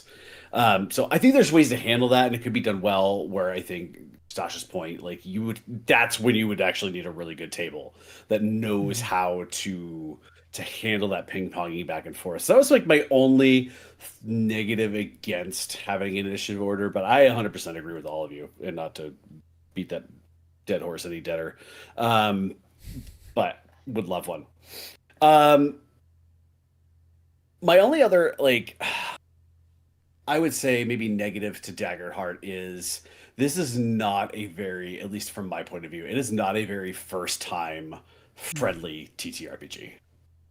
I think as Sasha pointed out, like it is very much more role play heavy, and for anybody who's even like remotely knowledgeable about TTRPGs, unless you're coming in completely blind, like you've never seen Dimension 20, you've never seen Critical Role, like you know nothing, like maybe that would be different. But when you have maybe an inkling of what these games are about and how they're done, I think that role play aspect might be something that would scare more people away, because most people are not used to doing that. And I think that's why more people are probably it's easier for them to do like a Pathfinder style system or a 5e style system where 90% of your decisions are done by rolls. And so it's not just you as the player coming up with it, it's the dice are making the story. And so that gives you a little bit of a nudge to be able to be like, oh, I really jacked this up. Here we go. So I think that RP heavier style might be a turnoff to newer players. And for some, I don't think all of them. I think there are some like bring on the theater kids, man, they'll love it. But like, I think for like some people, that would be hard. They've never done it before. Mhm. They don't know how to get into the character, make decisions based on the character, not themselves. There's some aspects to it that I think would get easier with time, but might be daunting at the onset. So like I don't know. I don't know how you could play that out a little bit more. Maybe that would just be the DM knowing Mhm. the table and maybe pushing a bit more decision-based roles early on. And kind of like leaning a little bit off the gas and maybe going a little slower into pushing the RP. And so I think that's an opportunity for the GM to do that. Um, so that was just one thought I had as we were playing. I was like, man, it's with all this RP, it's tough for people to jump into that. Mhm. Overall, though, I really stinking enjoyed this. My personal goal was to really, because I've never played a TTRPG that has domain cards, and so I really, really wanted to do as much as humanly possible with those domain cards. Um, and I think it brought a very fun element into the game. I agree with Tasha though, like you're very limited on what you can do with them. Even in Andar as a fighter, like there were times where it's like I had cards that could do things, but there were just no fighting opportunities to really pull them off. Um, and so yes, there were times where I'm like, man, I would really like to use my full arsenal for to make some really cool things, but there was just never that opportunity to do that. Um, but I really enjoyed the element of them, and what it added. And then as we got into upper levels, like your weapon adding a couple of things, your armor adding a couple of things. So you could really, really kind of fine tune your character a bit uh, without a lot of thought. Like I kind of like that. Like it wasn't very aggressive. Like the stats. So for example, like my armor had the bonus of when an adversary attacks in melee range, they mark a stress. Right? Cool feature. No brain power. Right? Like I that was something like, oh cool, let's try that and see what happens. Kind of Mhm. aspect to it. Um, so things like that where I thought was like made it easy, made it kind of fun to mess around with things. um the other thing you kept encouraging us to do, and I don't know if it was just because we never felt like we could do it correctly, and the couple of times I think we tried, it never went well. You kept encouraging us to team up and do the tag Mhm. ups quite a bit. And for me, I think it was two things. It was one, never quite knowing how to pull it off, Yeah. and who to do it with. Yeah, and I think that Um, falls into your I other think thing of like do something cool. Well, for like a newer player, yes, like what is something like the freedom is nice, but at the same time, like it's overwhelming to just be like yeah, have fun somehow. mhm. Like There And has to be some sort of structure there. yeah. Just right, even if it's a little bit, it needs. I don't know. That was yeah. like so. Here is something I thought about with in regard to that. Like instead of being like, I'm going to pay 3 hope for this, or somebody's going to pay 3 hope, and we're going to make it happen. My thought was, um, add it to criticals. Mm. Like you roll a crit, you could pay a hope or pay 2 hope or whatever in addition to your crit to pull it off. So it's not so free flowing, but it has a trigger, and the crit's the trigger to make it happen. Mhm. And so it's something, you get to you get to clear the stress, you get to gain the hope, and you get the damage, and now you could also do something really cool along with that. So the crit gives you like that extra spectacular move that you could do. And maybe you even like instead of using like extra damage the tag up causes the extra damage. Mm-hmm. So that was just something I thought about. Like, yes, it was tough to put it in there, and I know sometimes like it was funny because there was a couple times where I wanted to do it, and then you would be like, "Everybody loses a hope," and there goes my opportunity. So there were a couple moments of that where it was like 'cause you would bring it up, I'd be like, "Okay, I'm gonna do it. I'm gonna do it. We're gonna make this happen," and then sad. Um, uh, but no, I mean, so I think it's a mechanic that it lends itself to great storytelling, but is so tough to pull off. Unless you're almost like very intentional about being like, hey, well, guys, we're all, us talking, being like, hey, we're going to try this, do one every fight, kind of a thing. And again, that's it. But then you get into everybody's hope is dependent on being able to pull it off. So if your team has no hope or little hope, like, which I didn't feel like was a big problem for our team, it always felt like everybody had hope. Because I know Andar had a mechanic where if he like complimented somebody, he and the other player got 3 hope. And I feel like the couple of times I asked if anybody needed it, everybody was like, "Nope, we're fine." I ended up taking it out because it never felt like I had time to use it. Oh man, when I hit Blood Hunter, that would have been so helpful. Oh boy, it's all about spending your HP and your hope Yeah. to do So stuff. I mean, later on, it probably could have been. I probably could have brought it back. I didn't need it in the beginning. At the end, I should have said something. Yeah. I mean, knowing that if people needed it later, I could Yeah. have brought that back in as part of something we needed. But yeah, overall, I really, really enjoyed it. Not much I would change. I think to its credit, I think I would just tweak things to make it a little bit better. But I think I'm in agreement with all of you in the sense that yes, for a young game, it does what it does well. But I think to really make it shine, it needs more. It needs some expansions. It needs some things to kind of just give that next extra level. And I think when that happens, and maybe they do like a second edition where they've tweaked some rules. They've got enough play time now that they know what's not working and what's working. So I think this game, maybe a couple years down the road, will really have a time to shine. Let's pass it over to Rob. What do you think, Rosebud Thorns? Well, a lot of what I think I would have said wound up getting covered by the group in a lot of different aspects.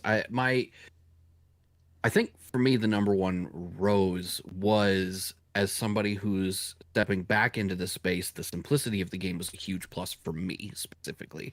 The way basically everything was the same kind of role, you know what I mean? And like, I know, especially for like D&D, as far as I can tell, like a lot of it is still just roll a D20 and then you have modifiers, right? But like, that can still get overly complicated, despite the fact that arguably it is simpler by comparison. And I feel like the whole fear hope thing was, it allowed for a lot more room for your role to be part of the story as opposed to just a trigger for whatever you do next. And I really enjoyed the fear hope mechanic a lot. To the point that like halfway through the campaign, I was like, I want to buy this game and run my own now. Like, this is probably the most fun I've had with a TTRPG, period, was this system sprint with you guys. And I'm saying that as somebody, like, I played and ran D&D like all through high school and even parts of middle school. Like, I played a lot of TTRPGs in my younger years, and there was like, when I was done coming out of high school, when that table retired, so to speak, I was like, yeah, okay, I had fun, but I'm done. This part of my life is over. I have video games and books. I'm still cool. And so when you invited me to this, like, that was my first hesitance, was just like, I don't know how to TTRPG anymore. And then you were like, oh, but it's all like very narrative. And I was like, that is scarier because, you know, as some of you guys said before, D&D is a very mechanical game. like obviously it's an RPG, so you're telling the story, but like a lot of the story is told through the mechanics. It's the combat, and did you succeed on your stealth roll? Did you lockpick the door? Did you find the trap? Like a lot more of the storytelling in a lot of the other systems that I was already familiar with, whether I played them or just was like passively aware of them, tend to be more involved in the mechanics than in the players just going, hey, giant dinosaur, can I ride your back so we can hook the big bad off a cliff? You know what I mean? Like, could you do that in D&D? Yes, but the moment presented itself, I think, for me, significantly more naturally in this environment, in this system, with this table, obviously, to some degree. But I do think the table will also color, for me, the bud and thorn that I have remaining from jumping off that a lot of you guys have already put forward. I do think the maturity of the system as a whole is probably the biggest bud for me, because I feel like there's a lot of really cool mechanics and ideas in here that I just don't think organically worked for what we were doing. And some of it I feel like may have just been by nature of the fact that we were doing a system sprint.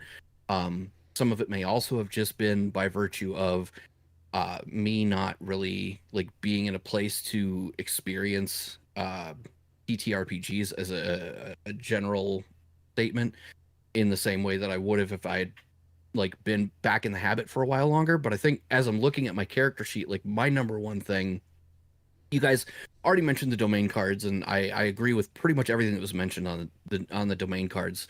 And the lack of initiative was also kind of covered. And I do have some extra thoughts on that I want to come back to. But as I'm looking at my character sheet, I think the number one thing for me was the experiences. I struggled heavily with picking experiences and putting them together because those are just purely narrative, right? Like, yes, they become part of the mechanics because you get the bonus to whatever, but like even then you can name it whatever you want. You can explain it however you want, and then the only thing that stops it from being applicable is if you fail to convince the GM that it makes sense for you to use it here. Like, and so like I'm looking at this list, and like a bunch of the ones I picked just straight up were like pick on someone your own size was part of the suggested list. Observant, I won't let you down, quick hands. 4 out of my 5 were straight out of the suggested list. My 5th one was literally, I just named it for science. And it was literally just like, it was the joke. And I think I wound up using for science once and pick on someone your own size once. I feel like maybe I might have wanted to use observant once, but like I won't let you down, I never really had an opportunity for that to make sense. I feel like you use them more than the rest of us. Yeah, did, I feel like though. if we did the tally, I think Rob might be the only one that used experiences this whole time. I want to use my I won't let you down experience. Is that applicable here? That's ingrained in my brain.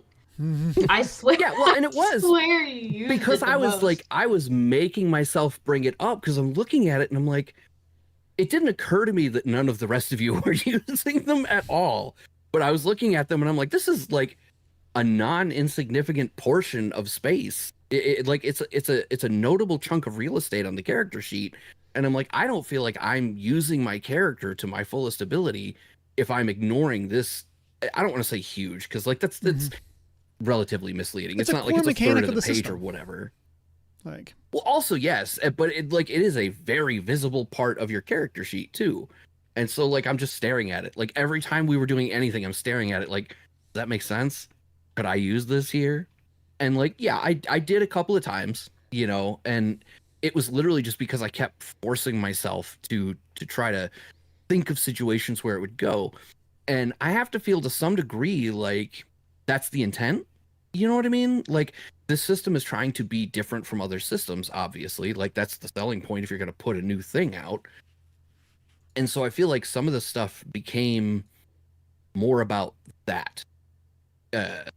Like, how can we be different and have it still make sense for the system we're trying to develop? And I feel like that's where the experiences wound up falling, at least from my perspective. And I don't necessarily want to say that, like, they should lock that in and make it where like you can pick from the list and the list explains how it is, and that's just what you get.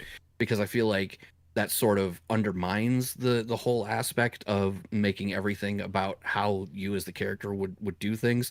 But I think it does tie directly back to what Mike was just saying about the team up thing too. Like when everything is that open-ended and freeform, and actually I feel like at some point all of you kind of touched on this point, like when everything is this open and freeform where you can literally look at any situation and go do whatever you want, we'll see what happens.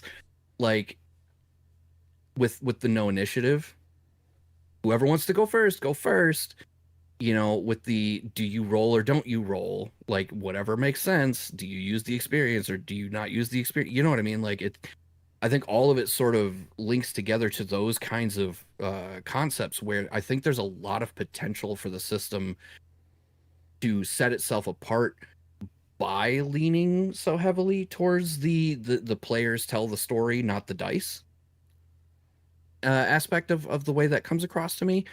But it also becomes exceptionally intimidating, especially as someone who was like, I don't know what I'm doing, you know, and so we get into these situations where like there's combat happening and it's like, I want to team up because that sounds like a cool thing to do, but what do I do? Like, yeah, I'm a tiny little frog guy and Andar is a tall cat man, and so he could absolutely fastball special me, you know what I mean? Like we could do that team up, he could throw me and I've got a dagger, and like you know what I mean? Like, but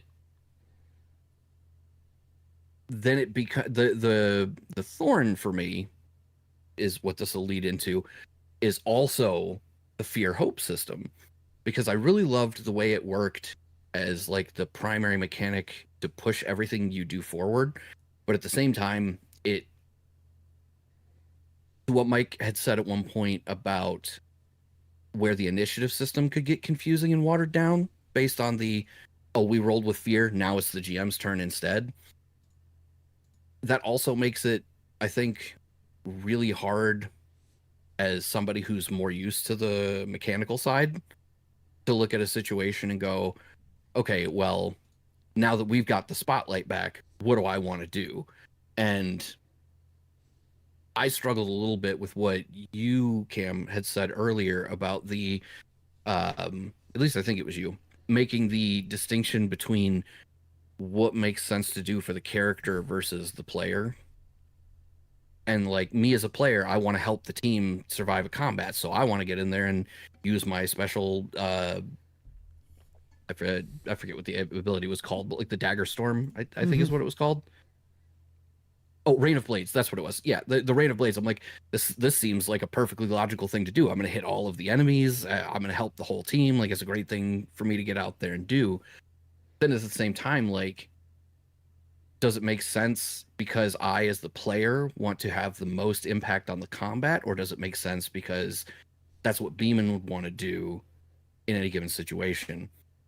And I think the danger for that specifically in the way the domain system locks you into only a handful of specific abilities is then you become super reliant on the ones that you have that work. And so you become slightly less willing to experiment with the broader range of characters because you only get 5 slots. And if Rain of Blades works all the time, why on earth am I ever going to swap that out for one of my other abilities? Yep. You know? And so, like, I don't know, I think comically, I think if I were to TLDR, the point I'm trying to make is my Rose, my Bud, and my Thorn are all the open-endedness of the situation at its core, of the system, I mean. You know what I mean? The fact that it's so open that the players can do whatever they want is fantastic because it leaves you so much room as just not just an individual player, but as a table, a group of people playing together to collaboratively tell a story, to build something grand and epic out of that. But there's so much of it that's so open-ended, it becomes too intimidating to choose a path forward. And I feel like a few small tweaks that a lot of you guys already mentioned, I think would really go a long way to fixing that, even if it was just tightening things up in a handful of places. But then that, you know, the thorn of it is exactly for people like me, can't play Skyrim because it's too open. I load up Skyrim and it's like, I'm like, where do I go? And the quest system is like, wherever, buddy, pick a direction. And I'm like, nope, that's enough. Save and quit. I'm out. And so like that's my all-encompassing answer, I think, across the board. Is it's an incredibly open-ended system with a lot of potential for really grand epic stories to be told, but you really got to have, as everybody has said, the right table to tell the story with. Before I jump into mine, I just want to say, I know we're past time, especially East Coast people. If y'all need to dip, feel free. Like, completely understand. I unfortunately may have to. Okay. I have to be up very early for Yeah, work. I know if you need to dip, feel free. No heart, like, completely understand. And so I just wanted to say that since we are going longer tonight than we usually do for our cutoff, and so if you need to, again, completely understand. And so So thank you everybody for watching. Bye guys. I will see you on the Discords. Goodbye. I'm going to turn off names just to make it easier. Okay, so for me, I'm going to try to go quick since we are over time. I did bring notes, but we're going to try not to reference all the sources. And so I'll start with my thorn. As the GM, I did not like running combats with more than 3 types of adversaries. Like, it felt like a lot to keep up with. So like in that final fight against the Ashen Herald, like multiple of the enemies had passives. Those passives had a range on the map of like, if something happens within this range, this happens. Then they also had reactions that were, if something happens within this other range, you can use your reaction to do this thing. And it was just a lot to juggle. We had like more and more types of enemies. And I feel like that was like part of why for me, like the Gala fight is my favorite because it's 2 types of enemies and those enemies synergized really well together. And so like for a system that's so focused on narrative, and the way that combat works is you get points based on the number of players, and then each type of enemy takes up a certain number of points. And so like I thought that was a really interesting system, but it felt weird. Like I felt like I would much rather just have 1 or 2 stronger enemies than like, I guess I need to use all 17 of my points. Shrug. Like that felt difficult just to kind of juggle all of those passives and things like that. I also hate that enemy, like because of this, I did not like that so many enemies summon more enemies of a different type. Like, Ublith is the only one I used that on. Literally every fight that we were in had someone that could summon more people. And I just never used it other than the Ublith fight. Like, I did not, because, like, I didn't want to add in more enemies of a different type. So, like, and in the final fight, technically the monsters, like the townsfolk that were in the fight, that was something that was a summon that would have happened during the fight. I just put them there at the beginning. Like, I just did not want to deal with it. And I felt like it just made more sense for them to be there at the beginning. Again, narratively, it makes sense that these enemies could call reinforcements and stuff like that. But I just found, like, mechanically, I never wanted to do that. And so that was, like, my biggest thorn when it came to actually, like, playing through and running through stuff. For my bud, I mentioned before, some of the art in this game is amazing. And then there is stuff that there's literally no art for. And I do not understand. Even stuff that like this game does something that I love, which is like enemies are ancestry agnostic. So you're not fighting an orc brawler. It's just a brawler and make them the type that makes sense for the game or for the story that you're telling. But like, there's not cool art of all of them. Like, I couldn't create a Galapa Warlock for y'all to fight because there's not cool Galapa Warlock art. Like, and so I found like I just kept defaulting to like, you're fighting thieves and they're human. Like, I just described so many enemies as humanoid. Like, 'cause I just didn't have other ways of describing them and I couldn't find cool art that worked. And so I'm not saying that like every enemy type needs art in every ancestry, but like it sure would be nice if there was more than one for like your humanoid-esque enemies. Well, and more then than 0 my in other some of bud, the cases where there just was nothing. yeah, like there's a handful where like and this could be a roll 20 problem, but there were literally some enemies that just don't have art in roll 20. Like, or the art in roll 20 is bad. That was the case for a bunch of Like, the equipment too. Yeah. And that's something that I would really like to see them improve on as they flesh out. One of the major criticisms of Daggerheart is the lack of adversaries. People would like there to be more. And that's something that I really hope that, like, as the system grows, they bring in more and more, and they give us cool art for them. Like, just 2 or 3 options for every single one would be so helpful for making enemies not look the exact same in every fight. And then my other bud is the fear system. This is another criticism that I've seen from around the internet. And when I say this with fear in specific, it was very difficult for me to figure out how to use fear outside of combat. And if you go and look at the thumbnails of our episodes, I'm at like 10 fear in like almost all of them.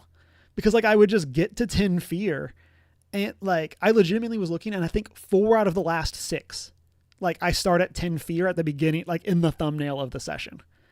And so it was just so hard to burn fear in ways that didn't feel no but. Of like when you're outside of combat, of like, okay, B-Man talks to Aurora, rolls with fear. What's like a no but that I can use here that makes sense in the story, even if he succeeds? Like, what's a yes but in that situation? And like, I found like that was a place that I struggled to just like, how do I keep using fear? And like the guidelines in the rules, like there's multiple sections on this, and I think there's good information there, but a lot of those just like don't make sense for specific parts of the story. And again, my plan was to cite specific ones. I'm going to skip them for time. Go read the rules yourself. But that was something that I struggled with. And then roses. So I did have that complaint about fear, but I loved the hope and fear system. I love degrees of success. Again, in combat, I think this worked really well. I loved that y'all could fail with hope. And so like you still get something, or you could succeed with fear, and like that then like passed the spotlight. I thought that was really cool. And like that part of the system I felt worked really well for like the narrative side of telling the story. And then other roses. Oh, I should say the hope and fear was a rose. I don't remember if I said that. And then my other 2 roses, one is the use of the campaign frames. Like we made our own. Avathia was a homebrewed like world that we used, and Darrington Press by no means invented the idea of the campaign frame, but like they definitely popularized it. And so it's been something that's been cool to see around the internet now, as like people have been taking up this language and using it to describe settings and campaigns. I think that that's something that, like, again, I don't think, by no means did Darrington Press invent, but I think popularized in a way that like helped people connect with this idea, similar with the idea of like a session 0, where like at this point, no system is inventing a session 0, but like, I feel like the way Daggerheart handled session 0 was really cool. And I feel like gave us a lot that we were working off of that we'll be borrowing for Coriolis when we go and do that as well. And then my last rose as a GM was I loved the structure of the tiers as someone who hates challenge rating for monsters because it never works. Like, I loved tiers. I loved that, like, there's a system in, like, the points for combat for, like, if you want to bring in a strong, like, a higher tier enemy or a lower tier enemy, like, those are factored in different ways. And then I loved that we didn't really use this, but I loved that it gave an option for like, y'all could fight an enemy at the beginning of a tier. They could get away and then they could come back later in the tier. And like, y'all have gotten stronger, but they're the same enemy from a stats perspective. I think that was really cool in a way that wasn't just like a bigger wolf. Like,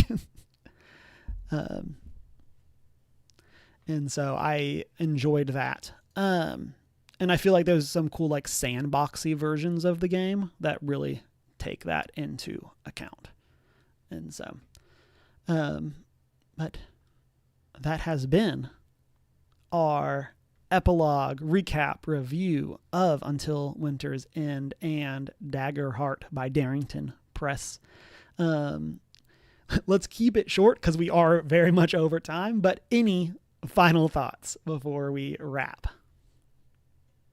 I'll say one last It's final fun. thought. Yeah, it was totally fun. The only part that we didn't get to that I really wish we could have gotten to was the death saving throws at the end. The three options of what happens if your character dies. It would have been really cool to play that out just from just adding that stress and that narrative aspect to it. I really wish we had gotten a chance to do that, but that's why we come back and we try again.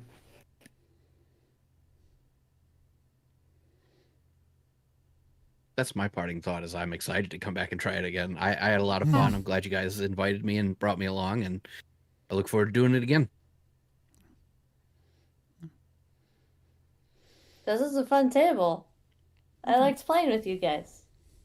Ditto. As the sun sets on Avathia in our campaign, the credits finish rolling as our director's commentary has been playing over them. And as the final credits roll, we see a sky dotted with stars. And it's not a sky that matches Avathia, but one somewhere else in the universe. As the camera pans, it lands on a dead portal, once a feat of engineering capable of providing faster than light travel. It now sits inert and waits for someone to discover why. Our players find themselves on Ship City, an asteroid that has become a Manhattan in this system. And as the camera pans through, we find the corpse of a fellow member of the Explorers Guild, laid bare as the morning light shines and the priests come and find this body. We will return on June 1st with Coriolis, the Great Dark, the Flowers of Algarob. So it's been great. Thank you all for coming and being a part of this chat. Thank you for being here. Appreciate all of you. And again, looking forward to seeing everyone as we start another tabletop adventure. Bye. Bye.